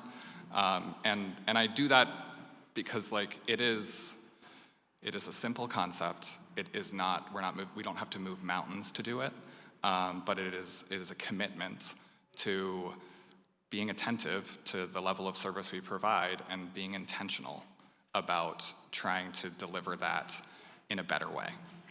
And if we can continue to do better every day, we will eventually move a mountain. Councilmember Driscoll, you and I have talked a little bit about communication issues. Councilmember Lozada, you and I have also talked a little bit about communication issues. We recently stood up a new system for liaising with council members. I should say I really do want this partnership. I really value the connection that you all have to your districts and to your community members, and the voice that you bring to us on their behalf. And so we are here for the partnership. My public relations team is here today. We are here for it. I understand that we stood up a new communications system specifically to deal with council member relations and legislative issues that has had some growing pains associated with it. And we are willing to take the feedback and use it for something to try to do a better job. Communication is a lot of the problems that exist all the time everywhere, right? We heard communication issues from the residents here. I've heard communication issues from some of you. Councilmember Phillips, I've tried to communicate with you as much as possible, just to close that space a little bit so you realize that there's a partnership. And so yes, I think, and the simple answer to your question is yes, we can analyze these specific cases and provide feedback. To Councilmember Bass, who left, we believe if we break it, we buy it. If our actions caused harm, we should be responsible for fixing the harm that was done. We have legal boundaries that we work with risk management on. Thank you, Councilmember Young, for mentioning them, but we are partners. And we work together and we communicate regularly to try to bring services to the residents of the city of Philadelphia. Thank you. Chair recognizes Councilmember Phillips. Thank you, Chair. I thank you so much, Commissioner, for joining us today. I want to be on the record by saying that I think that, now that you are officially the commissioner and no longer acting commissioner, I think you have the ability to not only prove myself wrong, but all of us wrong in this room in terms of what you can do and how you can, what the leadership and administration of the water department can do to deliver on customer service at a better rate. I just want to ask you a few questions. Are there staffing or budget constraints preventing timely maintenance in neighborhoods? For example, when the neighbor mentioned earlier today that, we'll get back to you. That's a response that I've heard a lot of times from the water department with no timeline or deadline. What's the constraint when it comes to getting people timely responses? So I think probably all city departments and all businesses everywhere, right? There are budget and staffing constraints. It really it depends on what the specific service is, what those constraints are. I do want to echo that I believe that we should be good to our word. And so if we're going to tell someone if we are setting an expectation, we should be following through with that. And so I am, as we dig back into some of these cases, very curious who said Thursday and who didn't deliver Thursday, right? Because we can manage through that as a department. But we do face staffing constraints. Certain types of job functions require specialized skills that are only able to be delivered by very specific civil service titles. Difficulties in staffing a single title can create a ripple effect through services that we provide. There are some that can be supplemented with contract resources and some that cannot. There are obviously like specialized vehicles and equipment that are involved, and they need to be in service and able to operate when we need to utilize them. We are in budget season right now, and so we are having some of those conversations about like what our staffing levels are, what our expectations for the services we provide is, and whether we need to ask for more people. Because in the end, like, it's the connection that we make with our community members that is a big part of how they feel about us in delivering our services. And I heard Police Commissioner Bethel give a speech last year where he talked about like that you might only get one chance for a resident to experience your services. And if you do a good job with that chance, they'll tell all their friends. And if you do a bad job, they'll tell all their friends. And so that's the kind of mentality that we want to bring into providing the services that we do, which are essential to the city. I think that's really important because, you know, with Mayor Parker's other administrative appointments as well as all the other departments, I've seen improvements. It's not where it needs to be, but I've seen light years worth of improvements with the exception of this department. So hopefully going into this one, and as its leader, we can see a tremendous growth. Because one of the growth areas that I want to mention is, before I turn it back to the chairman, is that the expert did say that there's a goal, PW's current replacement goal of 32 miles per year is noble, but still not adequate to renew the system quickly enough to lower the break rates that we're seeing. He's saying that it should be approaching 40 miles of pipeline replaced each year. This is the first time that I've heard this and read this, and to me, I think that, you know, as a leader of the department, you should be championing whether or not we're meeting our goals at a steady rate when it comes to replacing these pipelines that are causing damages in people's homes. I think, so what is the question I have is that, what are you gonna do to communicate and be more public with how we're meeting deadlines to replace pipes in the city? So we are, you know, we launched an initiative to kind of take a step back and take a hard look at our capital improvement program in the department probably 6 or 8 months ago. And it was to kind of, for a variety of reasons. One is we're seeing the need for additional investment. It's not just our water distribution system that's aging. All of our infrastructure is of a certain age and requires investment. And we wanted to make sure that we were making the best decisions about where to spend those dollars, that we were accountable to metrics goal and service level goals for each of the pieces of the capital improvement program as we move from, like, we've identified a pipe that needs to be repaired to we've done the inter-utility coordination to understand what it looks like underneath the street, to we've designed the infrastructure improvement solution and then bid and contracted and then managed through construction in the street. And, you know, our operating budget provides a lens for us to kind of look at how we're delivering those services. We understand that, you know, capital improvement is hard for people who are living on a street where we're doing work. And we want to be present, we want to be accountable, we want to make sure we are respecting what they deserve from a quality of life while we're doing that work, and that we don't come back again during their lifetime.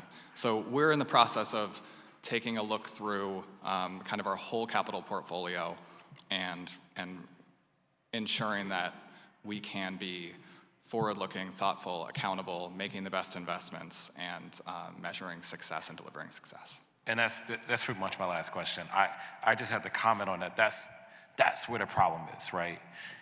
Carlton Williams will come in here, he'll say, by June of this year, we will have the assessment completed.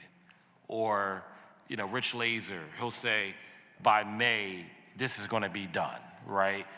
With the water department, I don't know what it is, what's going on, why it's so complicated. You all don't believe in deadlines. Like that's what I'm getting. We don't get dates, times. It's like we're working on it.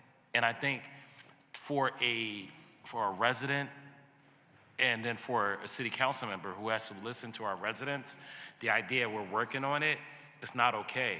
So if you want to build a relationship with city council, you have to create your own timelines and then come back with us and say, here's our deadline. We will guarantee that we're going to have a certified answer or some sort of progress report by this time. And I think that is the communication breakdown, for example. And then the other part is that even on Sylvester Street in our district, we have a report that there was a water main break repair, and then the water department says it's a streets department issue. And so the problem becomes is like, you're doing this soft handoff, but the question I have is like, what's the protocol for determining that soft handoff? And then once you hand it off to another department, isn't it still your responsibility to make sure that other department handles it? Because we're all one city, right? I completely agree. The water department and the streets department work very closely and intentionally together all day, every day. Leadership from the two departments, we meet regularly. There are regular check-ins, both on a highway district basis to ensure that issues are managed on a somewhat more local level, and then citywide with the streets department, water department, and a variety of different utilities. There is a handoff of responsibility. And I'm not exactly sure what the Sylvester Street issue is, but if there was indeed a water main break on PWD water main, it is our responsibility to find it, dig down on the main, repair that main, and then we also have a responsibility to backfill and provide appropriate compaction, cold patch that ditch, and then we make a referral over to the streets department. Now, that does not end our responsibility. We own that ditch for 45 days after we complete the work. So if the issue that the neighbors on Sylvester Street are complaining about is a water department excavation that has settled, which is something we see all over the city with all kinds of utilities and private contractors, and it's as new as you are suggesting, certainly the water department should be going out there and restoring that ditch back to a safe level so that our residents can drive their streets safe. And we will look into it and find out what's happening there. I will have someone drive by and inspect the location, and if it is ours to take care of, we will take care of it. Thank you so much, Chairman. I just want to say, I think you're gonna have to get out there with all of and model the leadership that you want to see, because clearly there's a disconnect, and I think it's just all of this needs to be modeled. They just told, what was that, 67, Mike? He just showed me Sylvester. I'll get you the address. Thank you. Appreciate it. But yeah, I just think, it's a lot. I'll send the questions formally, but thank you, Councilwoman Lozada, for putting this together. Thank you, council member. Just a quick follow-up. You mentioned that the water department owns that ditch for 45 days, essentially, right? Is it 45 days from when you guys start, or is it for because what if streets departments takes more than that 45 days in order to get so who's responsible? That's what folks want to know. You have 45 days. Does the streets department timeline start when your 45 days is up? Is it concurrent? How does that work? So our responsibility, what we do is we send to the streets department what we call a highway permit. It is through our work order management system. Our system and the streets department systems are connected digitally. And our responsibility for that excavation is 45 days from when we submit that permit to the streets department. Is there data on how long it actually takes to fill that hole in? Do we have that information available to us from the entire city from when there's a break? For example, like the break that happened in my district on Friday. All right, we know what happened. Is there data that says, all right, on this date something happened, on this date it was complete, fully complete from streets and water? Is that information available to members of council? I can speak to what's in our work management system. I am not familiar with what is in the streets department's management system, so I can't tell you precisely what kind of information is available beyond what's inside my department. The 9th and Montgomery, I think, was the location of that large main break that occurred on Friday. Yes. You know, and I need to thank our distribution crews who mobilized immediately and in 2 hours shut down a break that discharged 4 million 4 million, gallons not 2 million. of Yes, it was treated 4 water, million. Yeah. but had the potential of 70 million gallons a day. They responded and within 2 hours had to shut on that transmission main. That location probably will be a little different because of the size of the issue. There are really kind of two ways that we can go with restoration. One is we refer it over to the streets department and they take care of it. For large jobs that are kind of outside what's normal, the water department does maintain an emergency roadway repair contract with one of our construction contractors. And so one of the evaluations we'll be doing currently, and it might be done already, I'm not sure, will be, is this us or are we handing this off to streets? And if it's us, then the water department will contract for street and footway restoration directly. And we will be accountable for all of those steps from break until the roadways return to the city in the condition they expect it to be. Thank you. Chair recognizes Councilmember Lozada. Thank you, Mr. Chair. 45 days. For us, we own the water department, right? If there's a water main break, we're responsible for that ditch 45 days and beyond, right? We have to be responsible for that water main break 45 days or beyond because it's us. We are the owners of that street.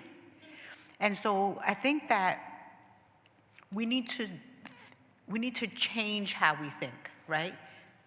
We recognize that our infrastructure is old, right? We know that we're having these cave-ins and these water main breaks all over. We need to we need to understand that there should be no time frame of how long we own that ditch. That is our ditch.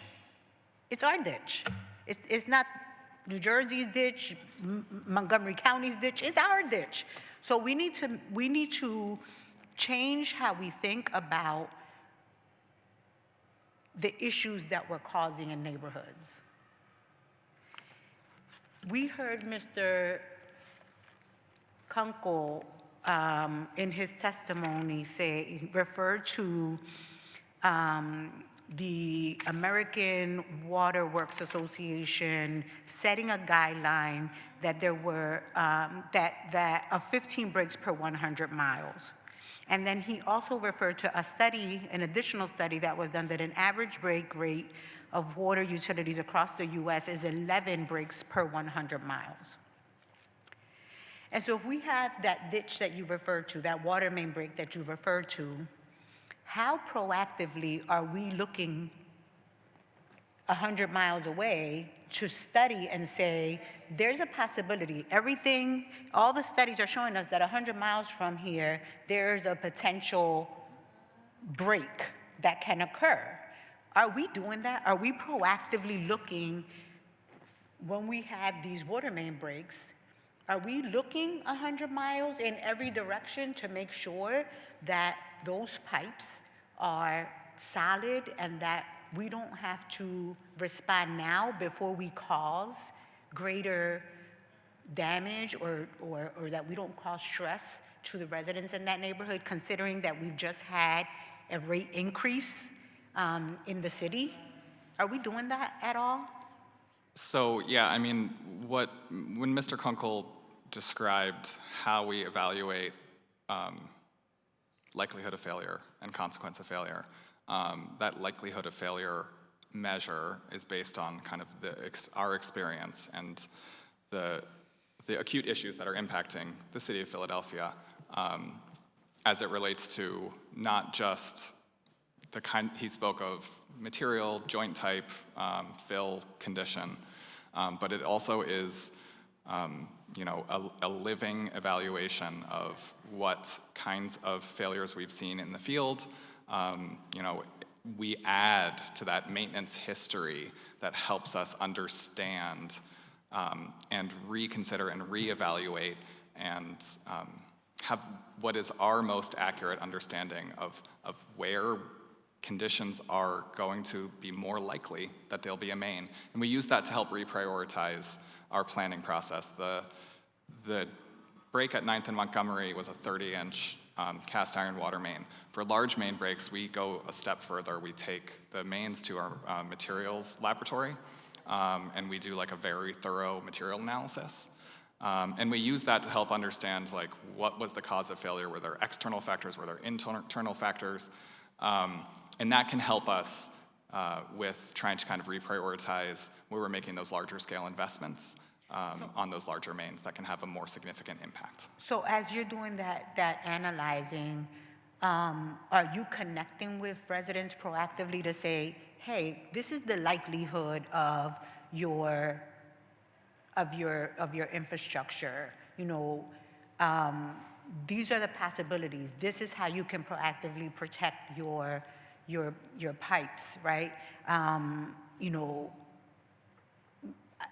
How do you communicate proactively before there's a water main break, before we have to tell people that there are broken laterals, right? You have seniors here.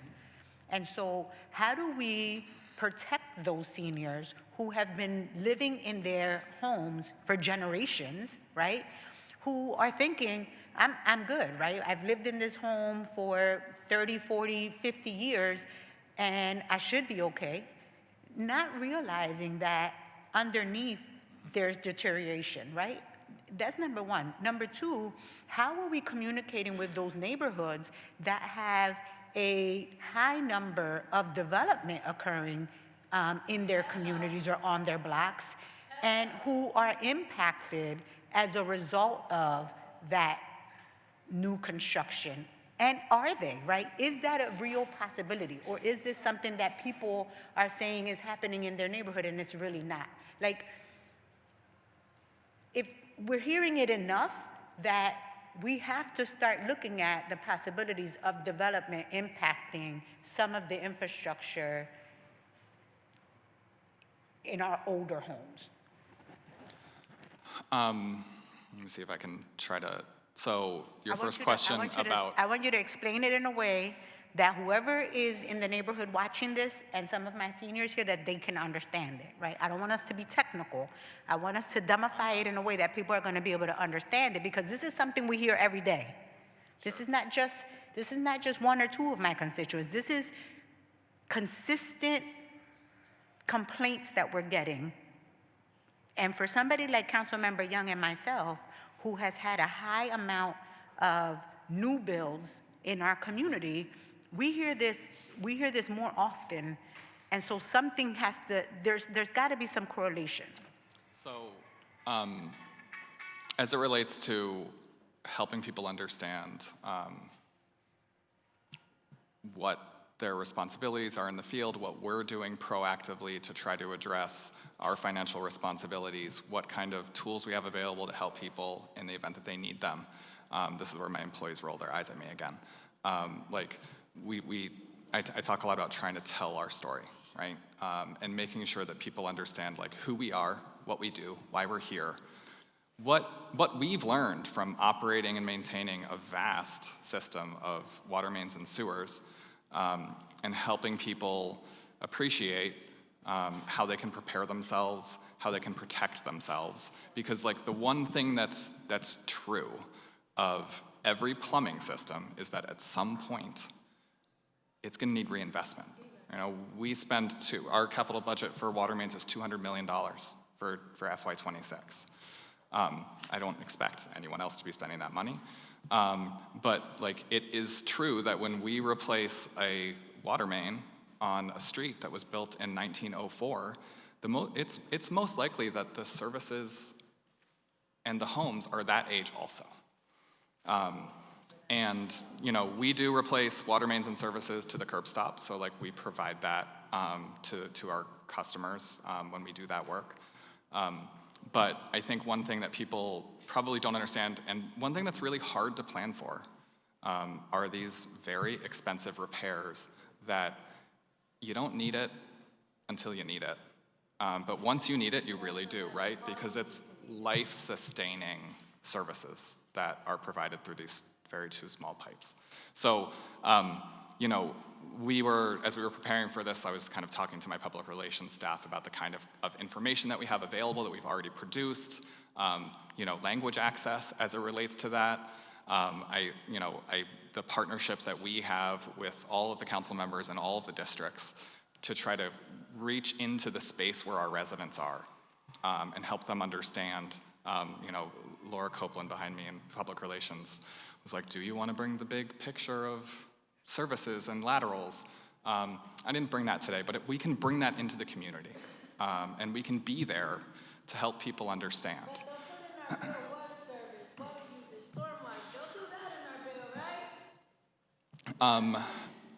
So you also asked about development, and development is a little harder for like me as a water utility to try to attack, but certainly is like something that is impacting the city of Philadelphia all over.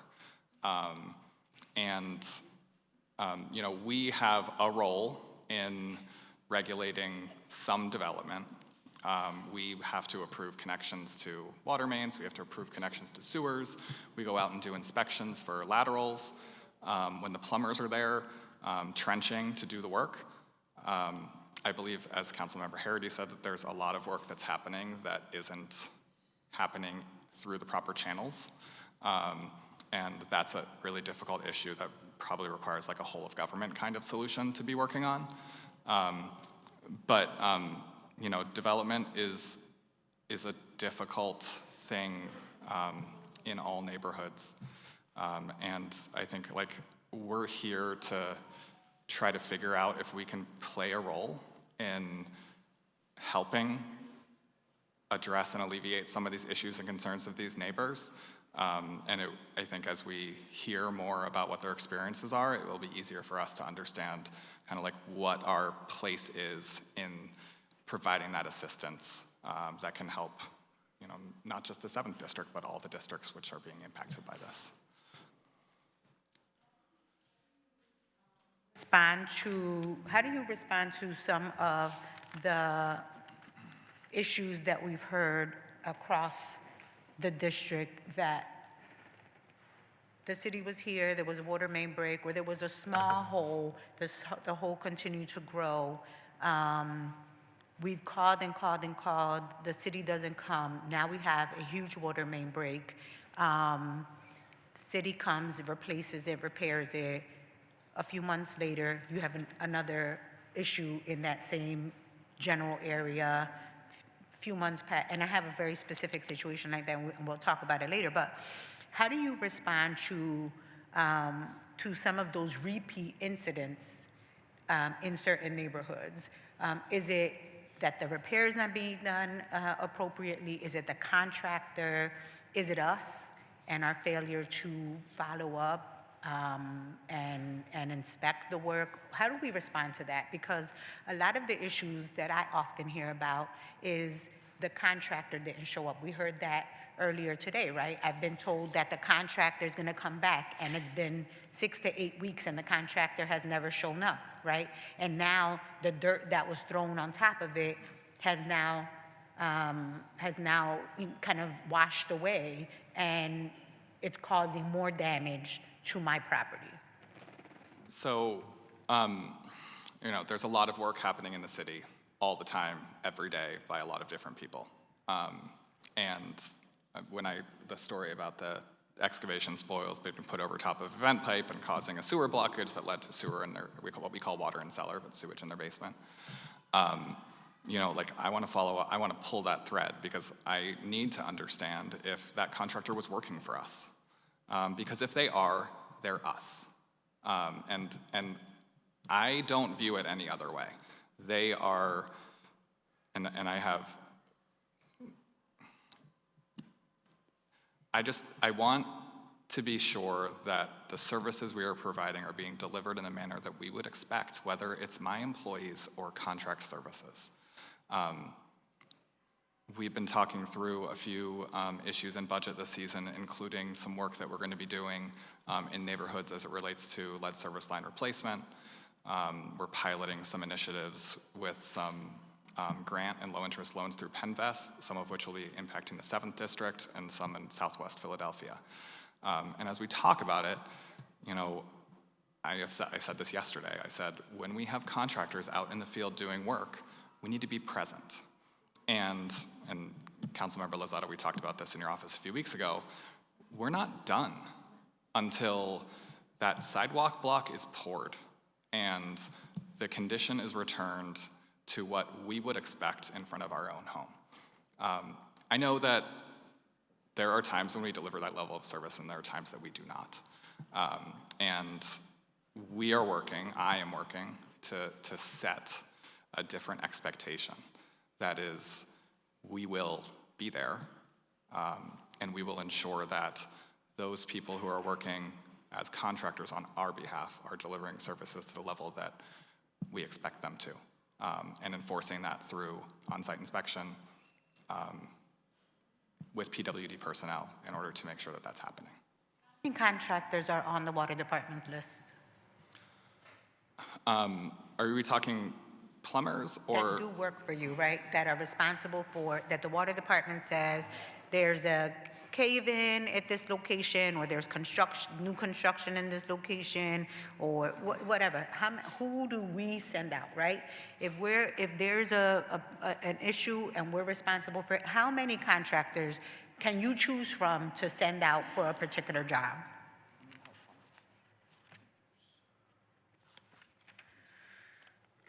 I will get you a specific number after this hearing, but our estimate is around 20. And those, so just to give you a little bit of an understanding of the question that I'm answering in case you want to reframe it or in case I'm misunderstanding it. So we have contracts with licensed private plumbers, and they're administering a couple of programs for us. The Homeowner Emergency Loan Program, our HELP program, which is the zero-interest loan that we offer to residents who have plumbing issues that are their responsibility to repair. We administer another program through a different contract mechanism, but it's very similar, where if we cause the issue, we are contracting with plumbers to repair and replace private plumbing infrastructure. So that current estimate, which we will follow up with specific details on for those two contracts, is around 20. And then, of that list, how many complaints have you gotten from residents regarding the work that was provided? And how often, and do you even assess that? I know that we have gotten complaints at times. I'm not able to quantify that right now. We do hold those plumbers accountable to the work that they're doing, right? Like, we are contracting with licensed master plumbers who are governed by a licensing board. And in the event that the work that they do is not up to satisfactory standards as we deem ourselves, we require them to go out and redo it at their cost, not at ours. I think that's part of the work that we need to do, right? Because if we're hearing consistently, you're sending out a ex-plumber or an ex-contractor, and we're receiving, and it can't just happen in the 7th, right? I think I speak, when I'm speaking across the city of Philadelphia. You're sending certain contractors out that are not representing you as the water department or us as the city of Philadelphia, you're not representing us appropriately, right? If that plumber or that contractor continues to do work that's not up to par, then we should not be using them. And so if you're not assessing their work, if you're not monitoring how many complaints are coming in or how many risk management complaints are being put in as a result of the work that this particular contractor is doing, then shame on us, right? We have to do better at that. And while I recognize that you are new to the position, I'd like to hear from you, you know, during your first few months as commissioner, what are some of the things you put in place that you've worked with the water department before, right? You're the new commissioner, but what are some of the things that had to change immediately or in the long run, right? What are you doing to make your department more efficient, more effective, more responsive, more accountable? If you, in your position that you're in now, can you tell me 5 things that you know that you've done or that you need to do in order to be able to respond to those things? So I think the first thing is I'm trying to set a tone. And my background is in operations. I have a decent understanding of how things work in this department. My background is primarily sewer operations, so the water side of the operation, I learn every day how we do the work, how we deliver the services, what the impact is on the residents of the city of Philadelphia. And that's one of the things I value for me, is if I'm not growing, why are we here? So some of the things that we've identified, and some of that's been through cooperation with the council member's office, is this need to be more present when we're contracting work out to our plumbers. It's why we're talking in budget about whether we need to staff additional people in order to do that. We are in the process of completing all of our internal PWD budget hearings. We do those at the unit level. And then we will be spending the month of November reviewing those requests and considering what's approved, what's not, what kind of management decisions we're gonna make, and how we're gonna leverage those requests in order to do a better job. I mentioned to Councilmember Phillips that we're in the process of a capital improvement program review. We, in August, had 2 employees retire on the same day. Their combined experience was 83 years. We are in the process right now of working to, now that I've been appointed, working to hire a new deputy commissioner of engineering.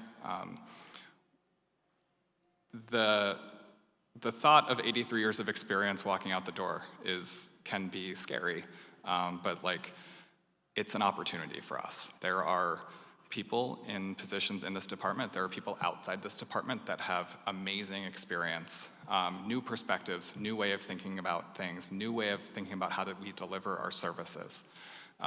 And so, change is the only thing that's always gonna be true, right? And so, as we move forwards with finding our new Deputy Commissioner of Engineering, this capital improvement program evaluation is really gonna help set the stage for them stepping into a leadership position and trying to transform what is a very complicated program that involves a whole host of design engineers and then a very large staff of construction engineers. I think for our department that there's room for us to do better, to deliver those services, to be present in the neighborhoods at a higher level to ensure that we're being respectful and responsive to the needs of residents who might have mobility issues when we're in the road doing construction work, to the cleanliness of our work sites so that dust is not an impact in people's homes. So I think, there's a lot there to make some real incremental progress to do better, but also set this department up for, I said to someone the other day, we're gonna make, the goal is to make decisions in the next 2 to 3 years that set us up for success in the next 20 to 30 years. And that's the kind of timeline that we're looking at for trying to make some real change that is tangible and can be felt right now, but also sets this department up for a future of success, because this department was here a long time before me. I love how you say we all own this department. I was thinking about it as I came in here today. It's like, I'm just a caretaker. It's not mine. And we take care of this for the residents of Philadelphia. Many people did it before us. Many people will do it after us. And our goal is to make it better and leave it better when it's time to hand it over to someone else. I appreciate your response. I just think that, I agree with Councilmember Phillips, right? We need to be able to set goals for ourselves, right? As city departments, we need to do better at oversight. We need to be able to communicate better with our ratepayers, especially if we're considering or putting a rate increase in place, right? We have to do better at that. And if our infrastructure is old and we have neighborhoods where people have generationally lived in for many, many years, then we know that they're also older. And so we can't continue to burden them and expect them to pay more if we don't have anything in place that allows us to be more proactive or as proactive as we should be, right? Because again, we get away with saying to residents, we recommend that you apply for this particular insurance because it's gonna help you pay for a situation in the future. But when you're representing one of the poorest districts in the city of Philadelphia, $7, $10, $20 may not be a big deal to you and I, but to someone who lives on a fixed income and counts every dollar that comes into their home, it has a huge impact. And so I am hopeful that the working group that Councilmember Bass spoke of and referred to earlier, that it actually happens and that we figure out how are we more responsive, how do we hold ourselves accountable before we say to residents of the city of Philadelphia, we need you to pay more, right? We need you to pay more. You have 20 contractors with the age of our infrastructure. I don't know if 20 is enough, and that may be a part of the problem, right? I didn't even ask you about the number of inspectors you have. And so, do you have enough inspectors? Do we have enough contractors? How do we do better? I guess is where I'm getting at, because I may not be here tomorrow, but we can't continue to receive multiple calls about aging infrastructure and us putting the blame on the resident because they have a broken lateral because people have to park on their sidewalk because we have done everything we can to make streets smaller, whether it be because we had to abide by handicap rules or because we allowed for poles to be. There's so many things that cause people to have to park on sidewalks, which is illegal, and they get tickets, and then the streets department gets away with saying, well, they shouldn't be parked on the sidewalk, but they have to park on the sidewalk in order for emergency vehicles to come by, right? There's all these reasons that we create that cause some of the damages that residents are experiencing, right? And so I just want us to be, I want us to have a little bit more common sense, right? And I may be asking for a government that has common sense. I may be asking for too much, right? But I also want us to be proactive, and I want us to start holding ourselves accountable so that we can hold those who represent us in the community accountable so that we're not causing additional trauma, burden, and frustration to people that we say we want to keep living in our city. Thank you, Mr. Chair. Thank you, Council Member. Chair recognizes Council Member Harity. Glad my colleague asked. She just said inspectors. I'd like to know how much you're budgeted for in employees and how many actual employees you have and how many are short. Inspectors are just one part of it. My street's one of those streets that are collapsing. We've had this conversation. I've put in numerous things about it. As a highway worker and somebody who's worked in the trench, we know that every time you dig it up, you risk affecting not only the place that you're digging up, but down the line. Things happen when you're out there on the job in that hole. You know, a lot of times we have to wrap a strap around that pipe, pull it up a little bit. Well, that loosens it, that cracks it, that does other things, but we don't know that because we're only digging up this section. What else happens is I come down, I fix this young lady's lateral. The laterals are right next to each other. So while I'm fixing her lateral, I undermined his lateral. Now, the next thing you know, his lateral breaks. The frustration is that I actually put a bill in that would help with this, where it gives us the thing to find and go after these bad actor contractors, because we know that most of the time, the person who got the work done, it's in their bill for a permit. They just didn't bill it. And that's why they pack it down a little bit, throw a little asphalt on top of it, but if streets department doesn't come out and do it the right way, we're gonna have the same thing happen. And because that one is now being pushed down, it's gonna break the laterals on either side of it. So now you got a bigger problem going. And listen, I get it, that you know, things have to be done a certain way, and that's when we did the bill, we actually took you guys out because I understand about phases, where you put one phase in and then have to come back a couple months later after it settles and put the next phase in. Right. But that still doesn't deal with the issues of the fact that every time we dig up a street, for whatever reason it is, we are causing just as much damage. If we're not fixing the whole block, you're just gonna come to my street. I'd love you to come out, check out my street, and see how many holes we have going down the street. And then come outside my house and see how the curb and the sidewalks are all fucked up. Oops, sorry, I did it again. My apologies. But I get aggravated and I get frustrated because this is the same conversation over and over and over again. And I feel this young lady's thing. My poor neighbor had the insurance, right? They broke his lateral when they were fixing something else. Insurance came out first time and absolutely fixed it right away. Problem is, they came back out, parked on his dirt because there was no concrete in there yet, and snapped it again 2 days later. Now, he calls back for them to come back out because he has the insurance, and they tell him basically, pound sand, we fixed it once. On that note, he had a private contractor come in, fix it, right? Got the insurance again. 2 weeks later, that lateral was broken again because, again, they hadn't had come out and put the concrete in that hole yet. This is all avoidable stuff. As I said, you know, we have a means to hold these contractors accountable. A lot of this stuff isn't you guys. A lot of this stuff are these contractors that are doing this stuff illegally and hurting our residents. And I just don't understand why we're not enforcing it.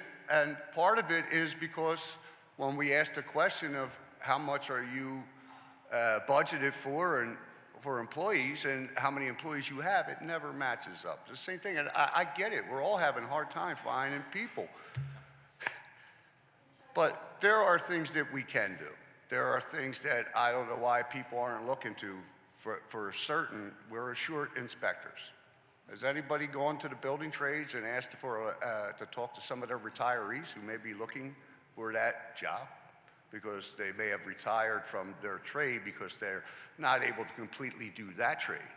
But they could definitely be an inspector and come out and do it. And then our problem is solved. We have enough of these inspectors. Because I get it. We put the wall in, but Montenegro doesn't have enough employees to enforce it. So what do we do then? So now we got a law that could help us with the situation, but we ourselves have no employees to actually go out and do it. And it's just, the circle just keeps continuing. And then we keep having this meeting and we get frustrated because we're hearing the same answers over and over again. It just may be a new face, but it's the same answers. So, you know, obviously my span of control is narrow, is more narrow than all of the contractors working in the city of Philadelphia. I can say that when we made the decision to scale back on the mileage of water mains that we were going to be relaying, one of the issues was our ability to staff inspectors. It's one of the more difficult positions in the city from my seat is construction projects technician. We have just struggled mightily to try to staff that role, and they're used all over. And so as we were ramping up on mileage to try to increase our investment, we found that our construction unit was starting to get overwhelmed by the work. Now we've supplemented some of that work with contract services, but we would rather have a civil service employee that is a resident of the city of Philadelphia that is working for this department as a full-time employee, providing those services that we can mentor, grow, keep in-house, develop their career. There's an event, I'm excited about the Community College for Municipal Employees and the potential for that to help develop some pathways to employment to help fill some of these really difficult to staff positions because they're essential to ensuring that the expectations that are placed in our contract are there. Anything that we don't already know about them being essential. The fact of the matter is here that we keep passing stuff and we keep doing stuff that's supposed to help, but then they can't enforce it. All right. So for instance, I first got here in a special election. The first thing I did was put $10 million into the budget for hard to hire positions. Police, fire, and building inspectors was one of them. Police got theirs, as far as I know, but again, wasn't enough money because we didn't take into effect retention. When you give somebody a bonus for signing up to work, you also have to do something for the employees that have already been there. What my frustrations is here's my other question then. How long from application to interview for the water company? I think it depends on what the vacancies are. And I think the civil service process exists inside the water department and inside the Office of Human Resources. So there's some sort of handoff that's happening where residents are applying for, they're applying to be qualified to be hired under a specific title, right? They're either testing by demonstrating their knowledge, skills, and experience, or they're submitting an application that allows that shows their knowledge, skills, and experience. They're being approved to be eligible for a title, and then all of the departments in the city are saying, I have a need. There's a list of qualified applicants out there that are able to meet that need. And then we ask for them and interview. Once we get through an interview process, if there's a selection made, then there is additional administrative work, background checks, medical, depending on the title, in order to get someone in the door with their literal boots on the ground, right? Like being a contributor. Some of the timelines can be very short, some of them can be very long. Some lists will have one person on it, some lists will have 100 people on it. So like the experience of any one individual who wants to work for the city in a specific title could be very different from someone in another title. But I think the kinds of challenges that you're highlighting are something that like all of the departments in the city are experiencing. And yeah, like, we would accept that if it was a specialized job and it took longer to find somebody. But a lot of these jobs that are sitting vacant are not. I don't know, I get it, civil service, and we gotta abide by what we gotta do, but maybe we think we need to start looking at waivers to get employees. Fact of the matter is that we need employees. We can't run a city without people to do that job. That's why I'd like you to give me a list of all the jobs you're short with your budget or whatever it is. Absolutely. I'd also like for you to let me know how long it takes from application to actual call to an interview, if that means they have to take the civil service test in between there. What's the time frame from application to taking the civil service test to being offered a job to start the job? Thank you. We will provide you the information that you've asked that is Water Department specific, and are happy to work with the Office of Human Resources and CAO to provide the additional information as well. Chair recognizes Councilmember Zazada. In addition to that, can you just tell us what the actual number of vacancies are in the water department? Can you tell us now, or do you need to come back to So, us? And then, if you can tell me now the number of vacancies, that'd be great, I'll take that. But then, when you submit the report, if you can break it down by position, right? Tell us what some of the challenges are. Great. You know, I don't know, the Madam Mayor, you know, has done a lot of work around breaking down some of the barriers around our workforce, right? And so has there been a conversation for some of these hard to fill positions? And is it because there are barriers that we can respond to and change now, right? Is that a conversation we can have? And so if you can tell me the number of vacancies now, great. And then later on, if you can share with us what those positions are and what the requirements are, and then what you foresee some of the challenges are around filling them. So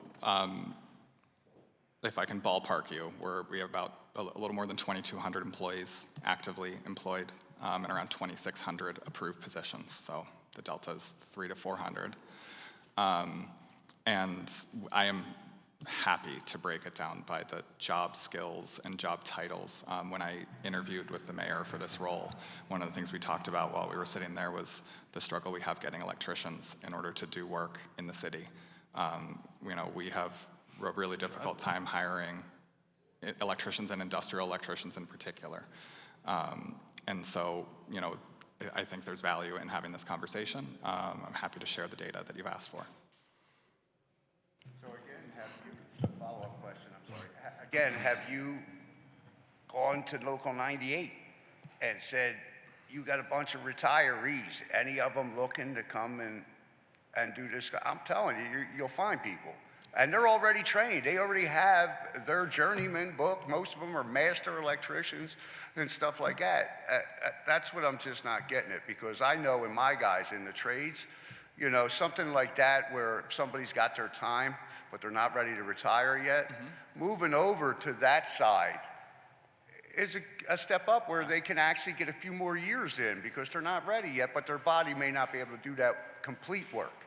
I just don't know why we're not looking out of the box, why we're not calling these unions and saying, hey, who do you got on the bench? First of all, we got people in the unions that are out of work. So it's not like, you know. I really appreciate the suggestion. When we meet on your block and walk and talk, we'll be open to hearing some more of your ideas. That the mayor did discuss reaching out to the Electrical Workers Union when we met. I think those ideas are there. You know, it's the next steps, the actions that need to follow. And That's not the first time I brought it up. We're here for it. So. Thank you. Just to note, right, if you're looking for folks, this week there is going to be 10,000 Hispanic engineers in the city for a convention looking for jobs, right? So I think someone should go over to the convention center, right? There's 10,000 Hispanic engineers. We can find someone who's going to work in the city of Philadelphia, I'm sure. And just to put on the record, I have just a question. We have to answer it now. I want to follow up with you. Are there any requirements for pipe replacement when there is a multifamily dwelling built on lots that are formerly single-family lots? Because I think that's an issue that this woman brought up today, is that our infrastructure typically wasn't designed to handle that type of density in certain places. And so what are the requirements on developers when the lots were formerly single-family but now have 200 units on it? So just as a question to follow up with later on. So. Okay. Yeah. But with that, are there any other questions of this witness? Seeing none, thank you so much. Thank you everyone for coming down to testify today. This concludes the joint hearing on this Committee on Streets and Services and Transportation and Public Utilities. I would like to thank all of the witnesses for joining us today. This hearing will be recessed to the call of the chairs. This concludes the business before the joint committee today. And again, thank you so much for your attendance.